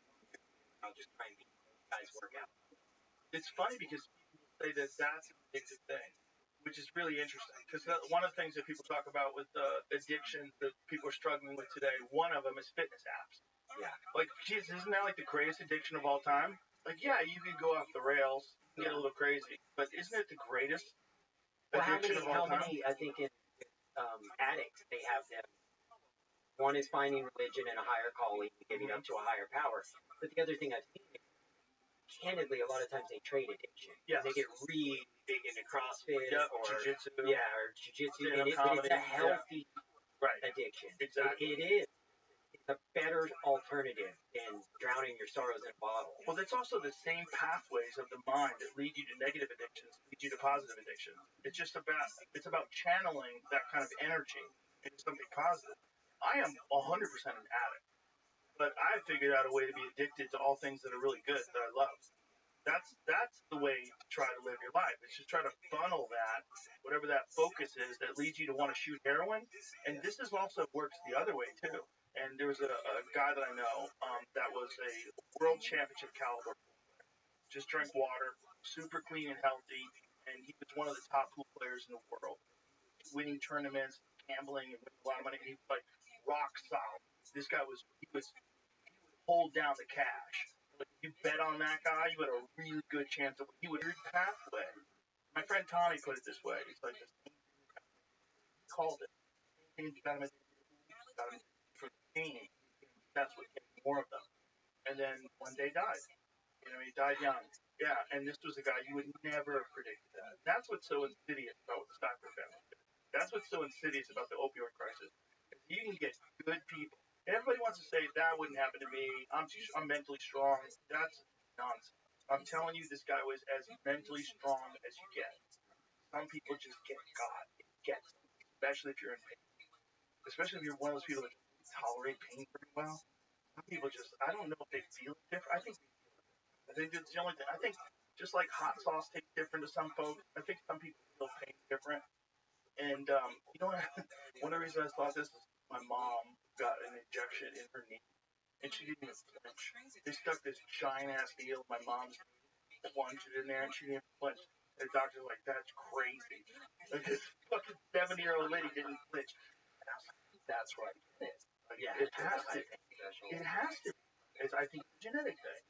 I used to think that it was from being hurt all the time in martial arts. I owned a toxicology lab and non-abusive stuff after my brother passed away. I was trying to educate clinicians on that. One of the things I did was hire an expert, Dr. Bill Massey. He came in and he said on Obama's opioid abuse was helping. But one of the things he shared with me for Obama was recent monkeys, where uh, basically a cage with metal and no warmth, no interaction with other monkeys.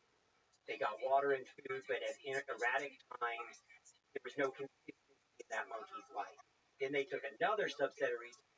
They gave them warmth, shelter, let them stay with their family for the right amount of time till they reached maturity. And what they found is when they drug, heroin and cocaine monkeys, disproportionately the monkeys that were deprived died. Whereas the monkeys that had that love and affection, warmth and comfort and essential needs met died at a much lower rate. Most of them actually survived. Breaking down that if you grow up in an environment with minimal dopamine response, when you light up that dopamine, maybe it's a boxing match, right? You're a kid who's been poor and you get live, you're a hook. Yeah. Like, this is it. This is the best I've felt. Everyone's cheering me on. Yeah. For some people, unfortunately, what they find first is a drug or an alcohol or a substance. But that same person could be the future Albert Einstein, the future Muhammad Ali, the future, whatever it may be. They're here. They have that ability. Give them a shot. Buy them the time. Get them out of it. Because I've seen a lot of people eat drugs. A lot of people too. Rats. Very similar thing. The rat park. Rats cage. Rats. I think it was heroin.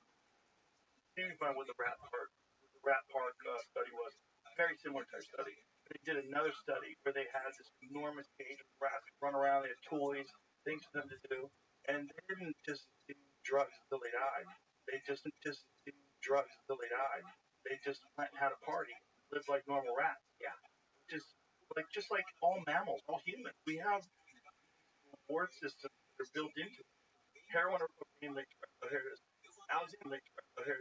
Alexander's experience in the 70s in a country called Rat Park, researchers had already proved that when rats were placed in a cage all alone, no other community of rats offered two water filled with heroin or cocaine. The rats would repetitively drink from the drug-laced bottles until they overdosed and died.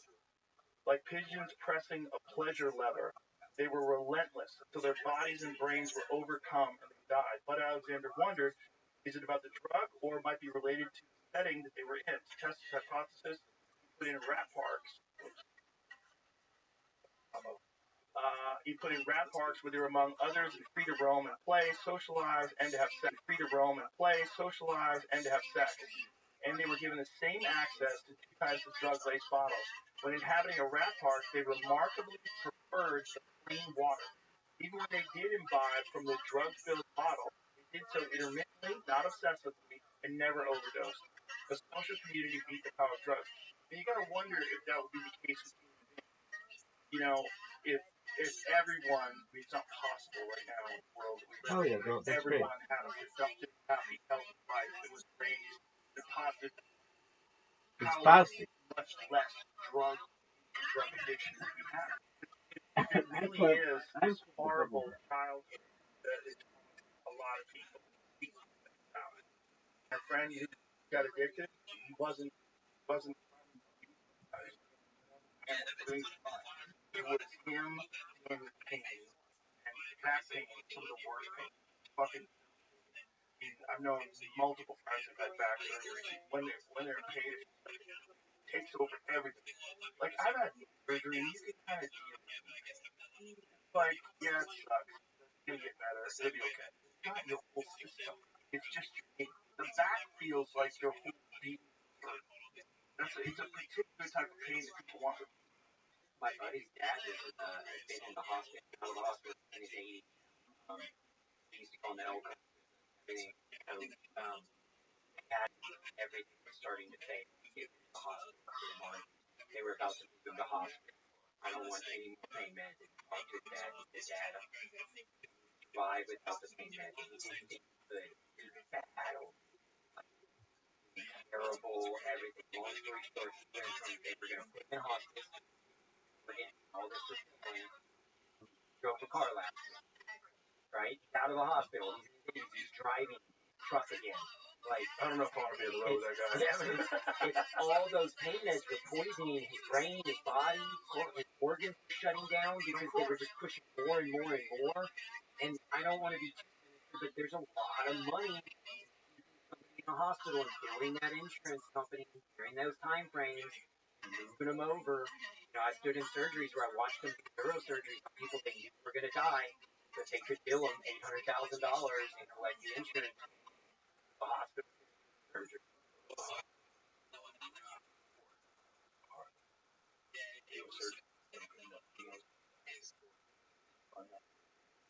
Just because our instinctive system is flawed, like talking about dopamine, like reward system, build a reward system of money, numbers, and finance. You shouldn't be shocked when you have killer earnings and really bad health outcomes. With everything, never incentivized by money. People don't go to what's best for people. They go to what's going to make them the most money. That's the weird world that we find ourselves in, bending their ideology opposed to the opposite. It's nuts. It's a weird fucking time. But listen, brother, I'm glad I met you. I'm glad you're out there. I'm glad you can speak about these things. You're so knowledgeable about it. You can pull it up at the moment. It's a daunting task that you have, but I think your message has changed a lot of people's lives. I really do. I think there's a lot of people that recognize that you and all these other people in space, Peter Tia and Andrew Huberman and all these people, Dr. Rhonda Patrick, all these people talking about health and what you can do to improve and studies and all these things you can do to change the path that you're on. I think it's affected countless lives. I really thank you for giving me a voice and thank you for having me on here. And also thank you to the U.S. Senate for being brave enough to let us sit there and hammer the U.S. government and critique them for their choices. Power to them for at least having the honesty and integrity to let us have an open forum. Yes. Yeah. I hope they keep going. Make America healthy and ideas. One of the most promising political I've heard in a long time. Because it's long overdue. Like there was a long time where they were denying that cigarettes cause cancer. They denied it as long as they could, and then eventually they couldn't deny it anymore. And I would hope that we would learn our lesson from all these other things they did. They used to push, and now they realize they're dangerous. Oh yeah, girl, I do that too. That went along with it. Time's come. Time's come to change the way we approach food and health. I agree. My pleasure. Hi, everybody.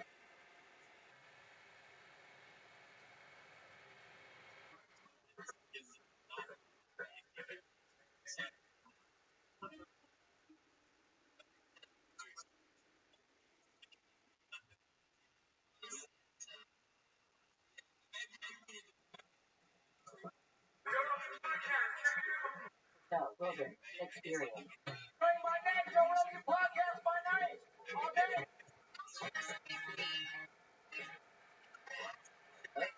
Oh, nice. I really enjoy your show. It's very different. Like I was when I first started watching, I was like, oh, this guy's fucking interviewing all kinds of crazy people. Like I'm like you're like a Navy SEAL Art Bell. It's kind of cool, man. You know, like you go out there with like that one dude that was saying there's direct energy weapons in Antarctica. Yeah. You're letting that guy go out. He's going out on long ass beer. Oh yeah. Eric Necker. all those stories are so crazy. I was just finishing. Is it John Alexander? Yeah. The gentleman that worked with UAPs and unidentified phenomenon. And He's done it all. He's done it all. Fascinating. All the way back to Vietnam. Yeah. That guy, what a crazy story, man. Imagine being involved in that kind of shit. I don't know. Can't stop, won't stop. Rockefeller. When I hear UFO stuff, there's a part of my brain that's like, don't get suckered into this. It's nonsense. There's something that it just feels like stuff. Like if they told me super volcano was gonna erupt, I would believe it. Super volcanoes are definitely real. Historical precedent, they've ruined civilizations. They tell me that there's UFOs, and part of me is just like, I don't fucking believe you. Yeah. You know what I mean? Yeah, I know. I mean, what bothers me about the whole camp is none of these camps like each other. Right. It's my camp. Hell yeah. Isn't that Put it off, bitch. Investigates the military. Years. Compare it to special ops. How that how When I was really young, 24, I was dating this girl that was, she did something. I shouldn't be telling you this, but because back then I was all, wow, you're real. But as an older man, I look back and go, well, if you have some kid, she was basically my age, she's probably 24 as well, and you're having work in these terminals that has access to top secret information and they have clearance, I would say, hey, maybe you shouldn't be just looking up shit randomly. Yeah. Like we can't have this kid. We can't trust this kid. it doesn't seem like everything's so compartmentalized in government, especially at that kind of classified, whatever security clearance level. I mean, there's whatever. I get that high up, but I've not seen like a database where you can just look anything up. Like, oh shit, who killed JFK? Right. Let's look that real quick. Trump said that.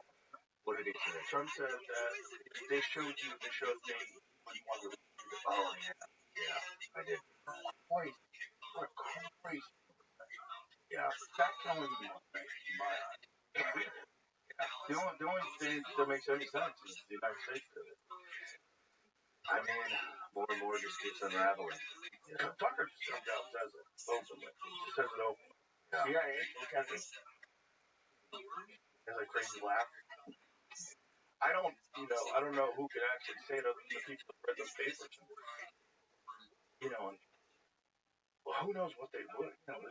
The president is basically a part-time employee. Not a part-time employee, but a short-term employee. You got a long-running business, and for technicality, every now and then you have to bring in some fucking CEO, 4-year term, and then hopefully you can finagle it 4-year term if he's playing by the rules. And you just bring him in. Yeah, why would you tell that guy who killed Kennedy? They hit shit from him all the time, which is totally illegal. What do you think about RFK's, possibly getting them to investigate? I think it would be one of the best things for the health of people in the United States. If you really care about health, I think there's a lot of us, it was me at one point in time, but I've gotten more educated about it. A lot of us are very ignorant about what we're doing to our bodies with food. You can get 50% off your first box of fresh, healthy food at thefarmersdog.com/Rogan. Plus, you get free shipping. Thefarmersdog.com/Rogan. Tap the banner or visit this episode's page to learn more. Offer applicable for new customers only. They had all these health experts testify, and they were all hammering this point over and over. They were talking about food additives, about glyphosate, how fucking dangerous glyphosate is. Enormous percentage of people show traces of glyphosate in their blood, getting it through all kinds of vegetables, ubiquitously sprayed on monocrop agriculture crops. We're all just consuming these poisons. There's no reason to have fluoride in the water. There's fucking no reason. You put fluoride in the water, taste for taste. You don't want cavities. It doesn't make any sense. And we've been doing it forever. And there's no reason to do it. And there's data that shows that high levels of fluoride in water lowers IQ. The higher the fluoride is in water in certain areas, they can see a measurable dip in people's IQ. Wow, I didn't know that. Yeah. If you messed around with it, you heard the Yuga app? Dude, you got to get the Yuga app. What is it? So you basically scan anything, food related, soap, deodorant. How do you spell it? I think it's YUGA. Ah, There it is. Nice. There it is. YUKA. So Shout out to you. there it is. Like putting that through, it'll tell you the additives in there, Contains additives to avoid. and it'll tell you all the chemicals and what the chemicals do to you. Ah, that's genius. What a great ad. No ad. Didn't have Good for them. That's what people need. I think if RFK gets in office, he expose a lot of this stuff, just like he did with environmental. People think of him as the vaccine. Listen, you got to look at that guy's the history of that guy's work. It's all been about protecting people, corporations that are poisoning us. That's literally what that guy did his whole career. And if he can do that with health, particularly with things that we can avoid. Look, one of the things they demonstrated is that Lucky Charms that's sold in the United States, they don't sell the same one in Canada. Canada, the dyes that we use to make it all pretty and exciting for kids, they don't allow that because it's fucking toxic. So we allow it, which means someone's corrupt. Yeah, Someone's corrupt. probably. But probably the whole system is heavily influenced. At the very least, forget about bribery. Let's not even say bribery. Heavily influenced by relationships you have with CEOs, corporations, and boards of executives, and this weird little revolving door between the FDA and the CDC and all these different organizations, and then they leave, and then they get this amazing job working for a huge corporation that they were helping regulate just a few years ago. It's the most transparent thing. It should be. If insider trading is illegal, how's that legal? Good point. I mean, does FDA approval even mean anything to you? Not to me. It doesn't to me. But it took a long time before I got to that. It took a long time before I really understood, like, why do we think that saturated fat is bad? Oh, it's a lie by the sugar company. Okay, why do people tell you that vitamin supplementation doesn't really help if you eat a balanced diet? Oh, because doctors don't know jack shit about nutrition. And then you're going to a guy who literally knows less than you because he went to medical school for how to fix meat, whatever the fuck he specialized in. And you're taking this guy's advice, and he doesn't know anything. He's not read any peer-reviewed data. That guy's just trying to keep up. He's got fucking bills piling in. He's bringing people and shuffling them through the office, and he's worried about his the insurance. You fuck up malpractice insurance, and you have to pay your medical school bills. And those guys are barely getting, but they're floating. They're trying to just run people through their office as fast as they can. Does it bother you if there's some type of, I don't know, some type of a new, but does it bother you if it's not FDA approved at all, if it's new? Why would it? Especially drugs. Yeah. Like, give it time, kids. Give it some time. I mean, how many times do they have to pull drugs? What is the percentage of drugs that the FDA approves and then pulls? I believe it's 25%. I have no idea. I think it's 25%. So this is the ones that they approve, and then eventually they find out, oh, this stuff's terrible for you, and they pull it. I think it's 25%, which, you know, 1/3. Oh, shit, 1/3. I was off. According to the 2017 study, which is probably worse now, about 1/3 of drugs approved by the FDA within a 10-year period receive alerts, warnings, or recalls, and respond to their approval. That's fucking bananas. Give it some time, kids. Yeah. Also, have you seen the Stephen Crowder undercover thing with that COVID czar in New York? No. Have you seen it? Jimmy, go to his page and find the most recent one is fascinating. The most recent one, this guy is openly talking about how monkeypox is not really a threat, but they're trying to present it as a threat so they can sell this medication. And they're talking about pushing. This guy's openly talking about monkeypox. Hey guys, get it? Let it. Yeah, is it on his Instagram? Go to it. I'll show you which one it is. Yeah, that's it. Is it? No, no, no, no, no. That's not it. That's not it. That's the one where he's talking about how he shut the. There's a recent one. No, I know. Maybe it's somewhere else. Let me scroll down a little bit. See if you can find the one. See that one right there? That's kind of yellow. Yellow. Which one? There's got to be one where he's talking about monkeypox. Because that was the one I was watching. That's not, because that's all about shutting schools down. God damn it. Find it. Okay, just find it and get to it. Because I know I might have watched it on X. I probably thought second X. Yeah. Not for you. Like when I call transgender person a girl, she. Like that? How you get that? I said she.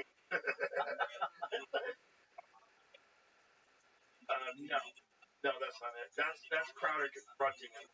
That guy's fired now. That guy's fucked. The monkeypox one, goddamn, I know I saved it.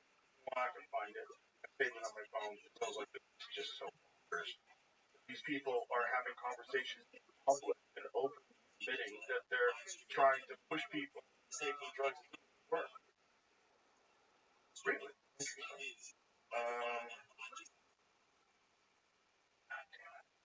is gonna be a problem. If you see, just see if you can find it. It's gotta be out there because I watched it. Did you Google monkeypox? Nothing. It's gonna be in one. Oh, wait up, hold on, back up. That was right there. Right about that. Dr. J. Varna. Okay. This is.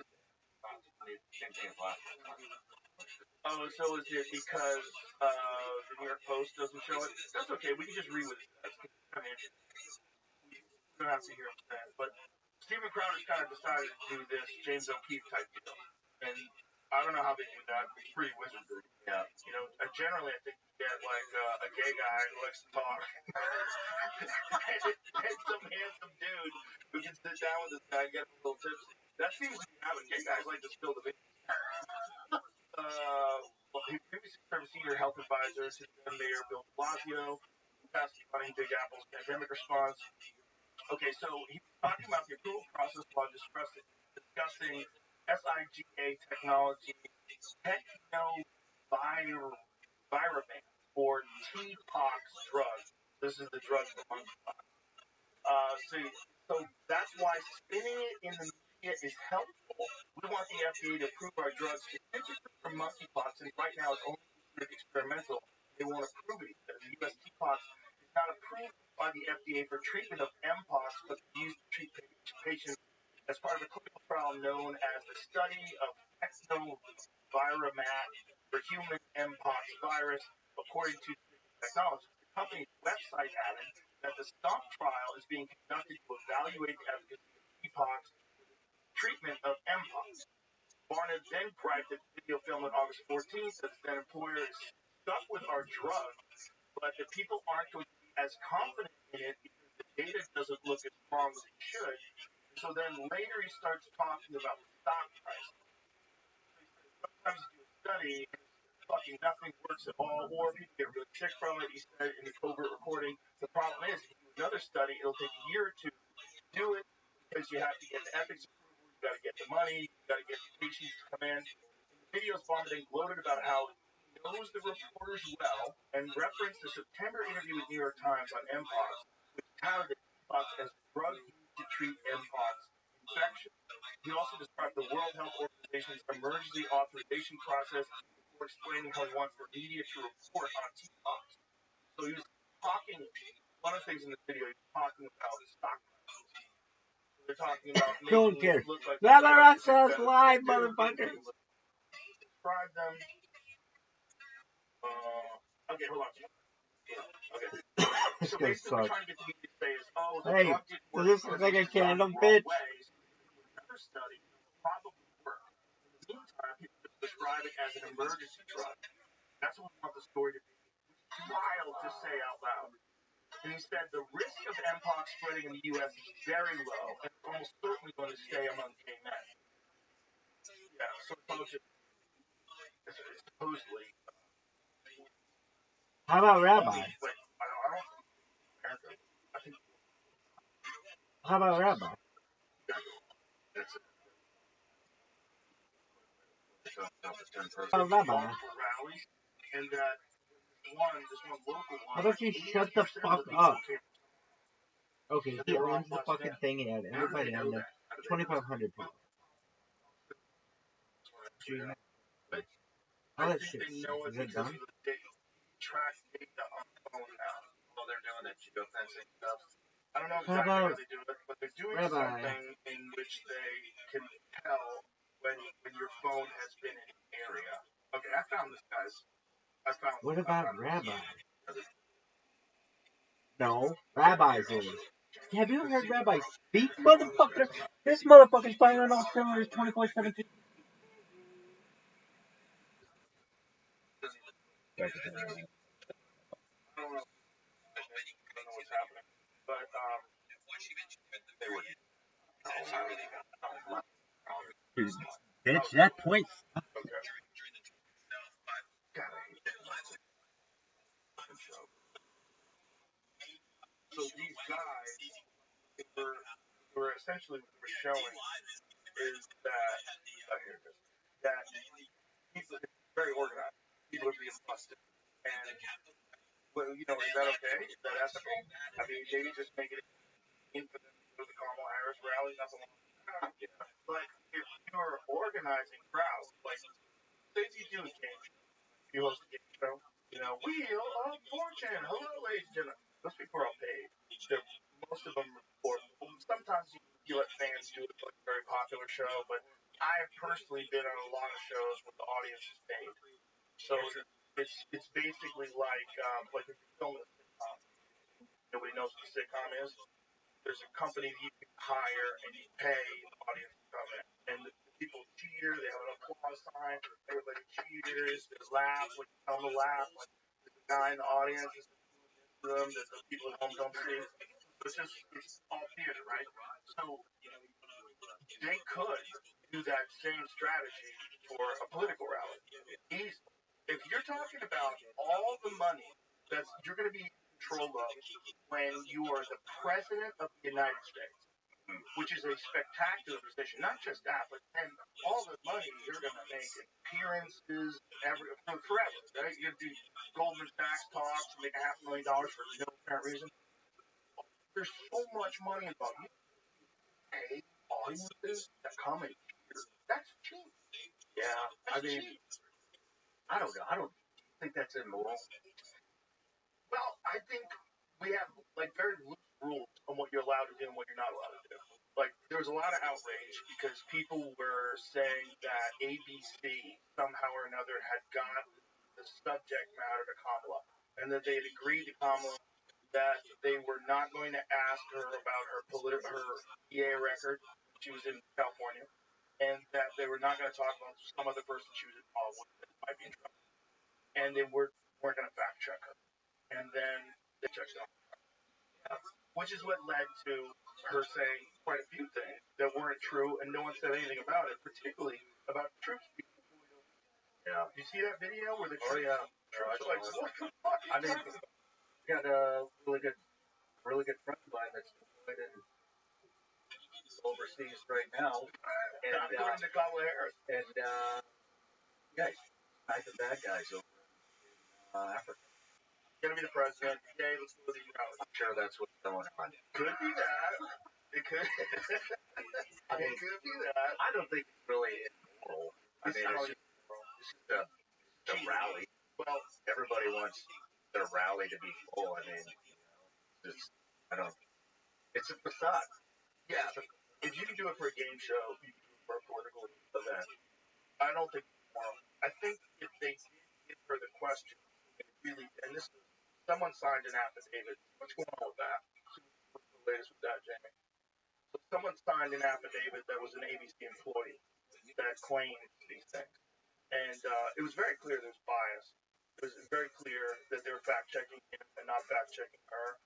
But it was, unfortunately, he doesn't do himself any favors. He kind of goes off the rails sometimes. They're eating dogs, they're eating cats, which, by the way, they may very well be doing that. That's a thing they do in Haiti sometimes. Sometimes they sacrifice animals. You know, they have local rituals, religious rituals that they do. I mean, this has been going on for a long time, though. You know, sometimes the kung pao chicken is a chicken. Right. You know. I mean, So, that's a real thing. That's a real thing. Just try to forget Wow, is that dangerous? God, you're fucking stupid.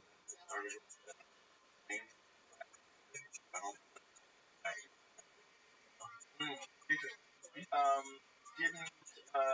Didn't get this on Twitter and people were posting about the veracity of it. I think That was rough. Colin Rugg, I know, had it on his. Listen, bitch! Yeah. Glad you're okay, you little slut.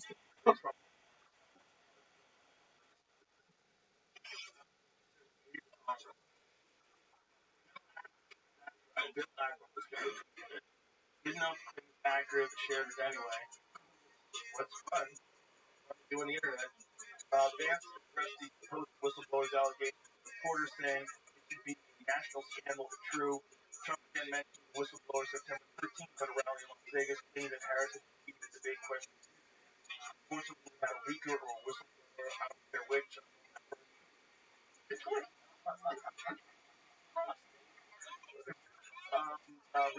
Representative Dan Mauser, and they said a Fox News interview that he would try to bring in ABC News and the whistleblower before Congress to testify about the affidavit.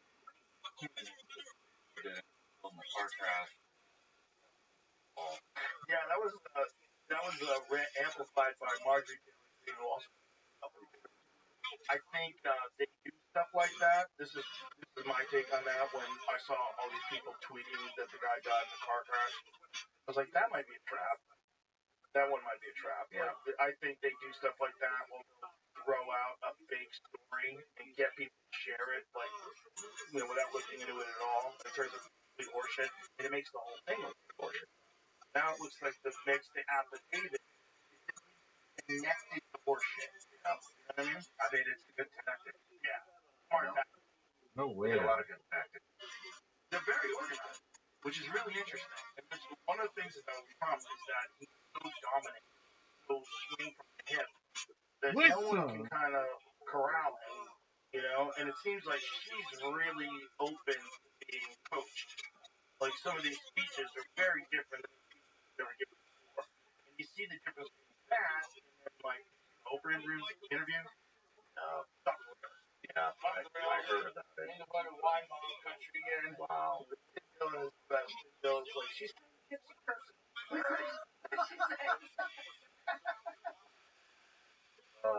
It's like when you get her off the rails and it's kind of fucked up, right? Because that's not the job. The job is not being able to sound cool in an interview with Oprah. That's not the job. That's the most important part about getting the job. I just want to hear, like, you know, how they accomplish this. Well, they're going to do it even though they're already in. That's the typical response, right? Well, one thing you can see there is a ferocious effort to stop the president that I've never seen before. I've seen tight races. I've seen people very divided.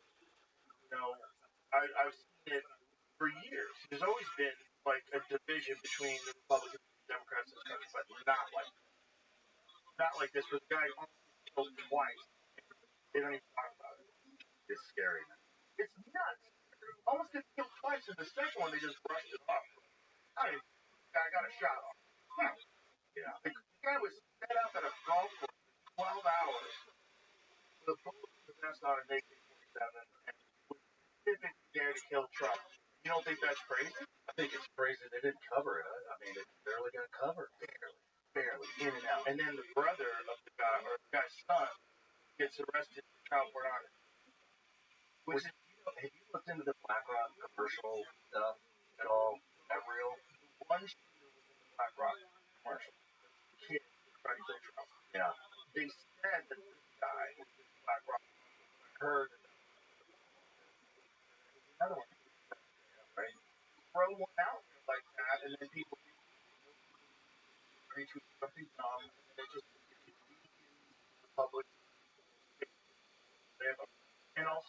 the story was like that story about that whistleblower will forever be connected to people retweeting the fact that he died in a car accident. He didn't die in a car accident. So it's always crowded in bullshit. Yeah. Kind of changes.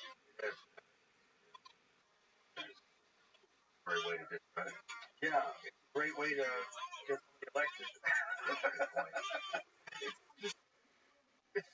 When you're seeing the manipulation just in full bloom, just marching down the street in front of everybody, and no one's freaking out about it. That's what really. What do you think? I mean, have you thought about behind all this fascination with them because they're lone wolves? Well, Matt Gaetz that was saying that informed that there's 5 different kill teams looking for Trump in the country right now. Somebody did just. 2 of them are domestic. Trump said it. There's 5 guys. They think they're gonna get me. They're not gonna get me. So what's the quote? Big threats on my life by Iran. The military is watching, waiting. Very good made by Iran. Didn't work out. They're gonna try again. Not a good situation for anyone. I am surrounded by more men, guns, and weapons than I have ever seen before. Thank you to Congress for unanimously approving far more money. Secret Service. 0 no votes. 0 no votes. Strictly bipartisan. Oh, I understand. 0 no votes. No one voted against it. Strictly bipartisan. Nice to see Republicans and Democrats get together on something. Attack the former president is the death wish for the attacker. Yeah. It wasn't just him that was saying that though. It was I'm pretty sure it was Matt Gaetz. I know I have that saved too. But so if there really are 5 different kill teams in the country, Trump right now, that's It should be hard to find it. yeah, giant rallies. 60,000 people. That's the difference between the Kamala Harris routes. If they're going to tell the truth, they're going to tell the truth, and they really are just putting on theater. That's a big difference between what's happening with Trump. Yeah. He got organically got 60,000 people. I'm seeing him and freak out. Or it's kind of a monster. Really. It's such an obvious monster. Such a effective, propagandist monster. How long do you think the media has left? He'll be around. Think so? It all depends on who gets into office, really. It depends on. So the real fear was when they started getting their claws. The real fear was when the government started suppressing accurate information. That was. So Elon buys Twitter, files, Michael Schellenberger, Matt Taibbi, all cover all these different aspects. And then Twitter becomes kind of crazy. Twitter is wild. Like it's just totally wild, wild west, unregulated. And then this is it. Okay, one of the 5 known teams hunting President Trump from Butler, Pennsylvania. The attempt was Ukrainian. This is Matt Gaetz talking about. But I think that if that hadn't happened, so if all of social media remained like staunch leftist, left wing, just giving completely into whatever propaganda the government wants to give them regarding vaccines or Ukraine or anything else, with no critical arguments about it that are accepted. Anybody who doesn't follow the narrative, especially people like Stanford and MIT, they were trying to tell them to pull those out. Jay Bhattacharya, these doctors about COVID. Yeah. Oh yeah, I did. Censoring like legitimate experts in the field who aren't kooks, guys like Peter McCullough, who's the most published doctor in his field of study in human history. And they're like, no, you're a kook. You're a kook. And we know now that that was not true. He was correct. Now we all know, right? All these years later, most people kind of know what the fuck happened, even the people reluctant to admit they got duped. If Elon does not come along by Twitter, I don't know where we are right now. I really don't. Because if they had the clamps on Twitter, and they did the same thing Twitter that they're doing right now with other social media apps, it would be fucking awful out there. I know, man. It's Elon's been a He really has. I don't think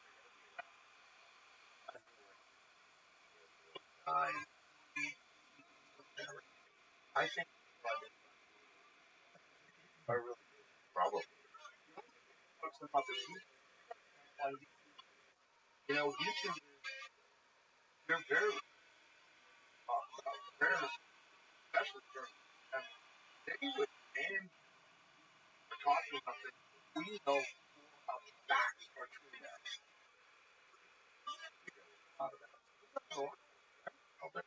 Oh yeah. Harsh Jimmy Dore even criticized I've seen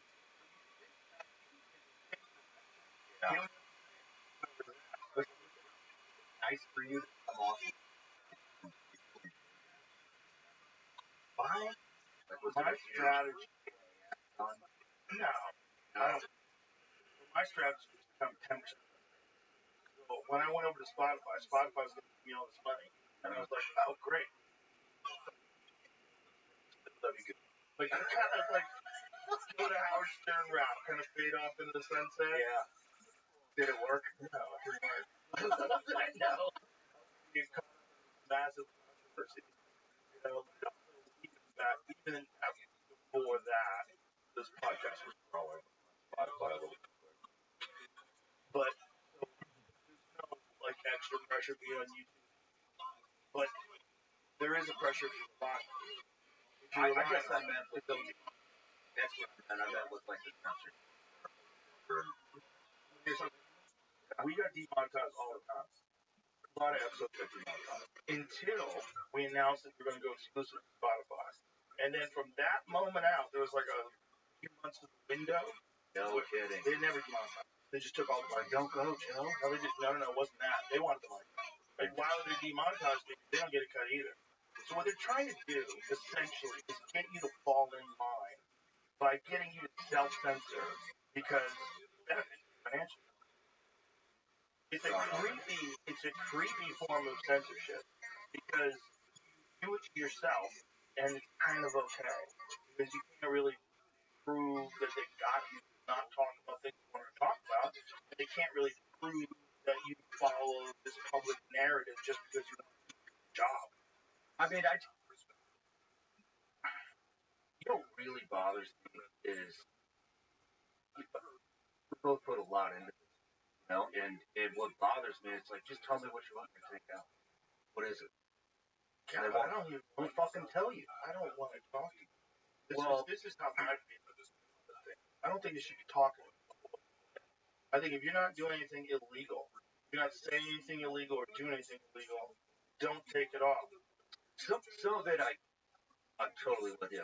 Some of it I get, you know, like, you know, pedophilia, 100% illegal stuff. Even language. I mean, there's 3-year-olds out watching. I got a 3-year-old kid. You know, he's watching. Right, they have YouTube. Like, so kids, right. So I get it when they like mark my shit with 18 plus, but but they won't tell me. You know, It's like, well, just like I can't correct the fucking problem if you don't tell me what it is. Right. And I mean, they just don't. They don't want to abide. They don't want to box themselves in and not be able to censor them. Yeah, there's that. And there's no benefit for them to tell you what you said is wrong. There's no benefit. The good thing is to get you to self-censor. That's the best. Put the threat over you. That's why they give you strikes. 1 strike, 2 strikes. Sean, you got 3 strikes. You know, it's kind of weird. It's like, is this the penal system or is it a goddamn social media platform? Yeah. It should be. If advertisers don't want to advertise on that particular content, okay, that seems easy to manage, guys. Guess what? There'd be a lot of advertisers that would be willing to advertise on that content. You're just not being creative enough with your advertisement. If you're just treating it as a business, or are you treating it as not just a social media video website, but a way to push and a way to amplify a very specific message? I mean, if you can control what comes out of people's mouths, then you can control what they think. Yeah, and if you're making a lot of money on YouTube, you're doing great. Like, wow, I'm living a good life now. And then all of a sudden YouTube comes along and starts talking to them to just fucking give them strikes, threaten them, let's just slow everything down. Like too much of this is getting us in trouble. We just want to make a lot of money. Yeah. Like I get it. There's only one YouTube. It's kind of genius. And it's a perfect setup, like the algorithm where it's constantly like recommending stuff that you're interested in. It's fucking great time waster. But it's also a tool for shaping narrative. And if only one narrative is pushed out there, and other narratives will literally get you demonetized, so you lose your ability to make a living, and then possibly get your whole channel removed, which it did to many people. Where do you think this is going to end? Stuff we talked about should be stuff should be covered in the First Amendment. Demonetization, no, because look, if you want to have standards where you say that the advertisers that we had, we have a group of advertisers, and they have requested. Yeah, And he's a biologist, a brilliant one. He's talking about real information. It's scary, man. I mean, I don't know. I think about it all the time. Yeah. Industries. So it's just I hope X turns out to be the new thing. I don't think X is going anywhere. I think Elon knows how important it is. He's got all the money in the world. I think we'll keep that bitch running. And I think it's also getting attached to AI now, which is going to be an maker. I don't think X has any problems. I think X is going to grow it into some sort of all-in-one app. They probably have cryptocurrency on it, private messaging, and phone calls. You'll be able to shop on it. That's what it's probably going to be, if I had to guess. And I think that for places like Rumble, the more places like YouTube, Facebook, and all these other places, the more they can find people and more they force people into these boxes and make people toe the line if they want to make any money off of advertising or if they don't want to get their channel deleted, the more companies like Rumble will emerge. That's what I think. I think there's going to be just right now, Rumble's a hard sell for some folks because they see it as like, oh, the right wing, fucking like a MAGA. I'm not going to Truth Social video. There's a lot of people that have those prejudices, but Russell Brand's on there. A lot of people are on there. It's a good platform, and it's an important platform, and we should like support it and want it to grow. We should want them all to grow. Like Spotify's got video now. We need more video because audio is just not enough. Just audio podcasts. You want people to share things virally. Yeah. And the virally stuff, it's all like Elon Musk smoked a blunt on my podcast. That's all video. Yeah. Video of that. Yeah. And the more we have platforms where that stuff is just free, where you can just say whatever you want, say whatever you think about anything, which really X and Rumble are the only places that I know of that you can right now. Have you had any problem on audio at all? No. No. Good. I haven't either. Audio is like just not alone for now. I think it's probably because it's not as easy to share. That's what's coming. Yeah, probably. I mean, you have our audio, upload that, then maybe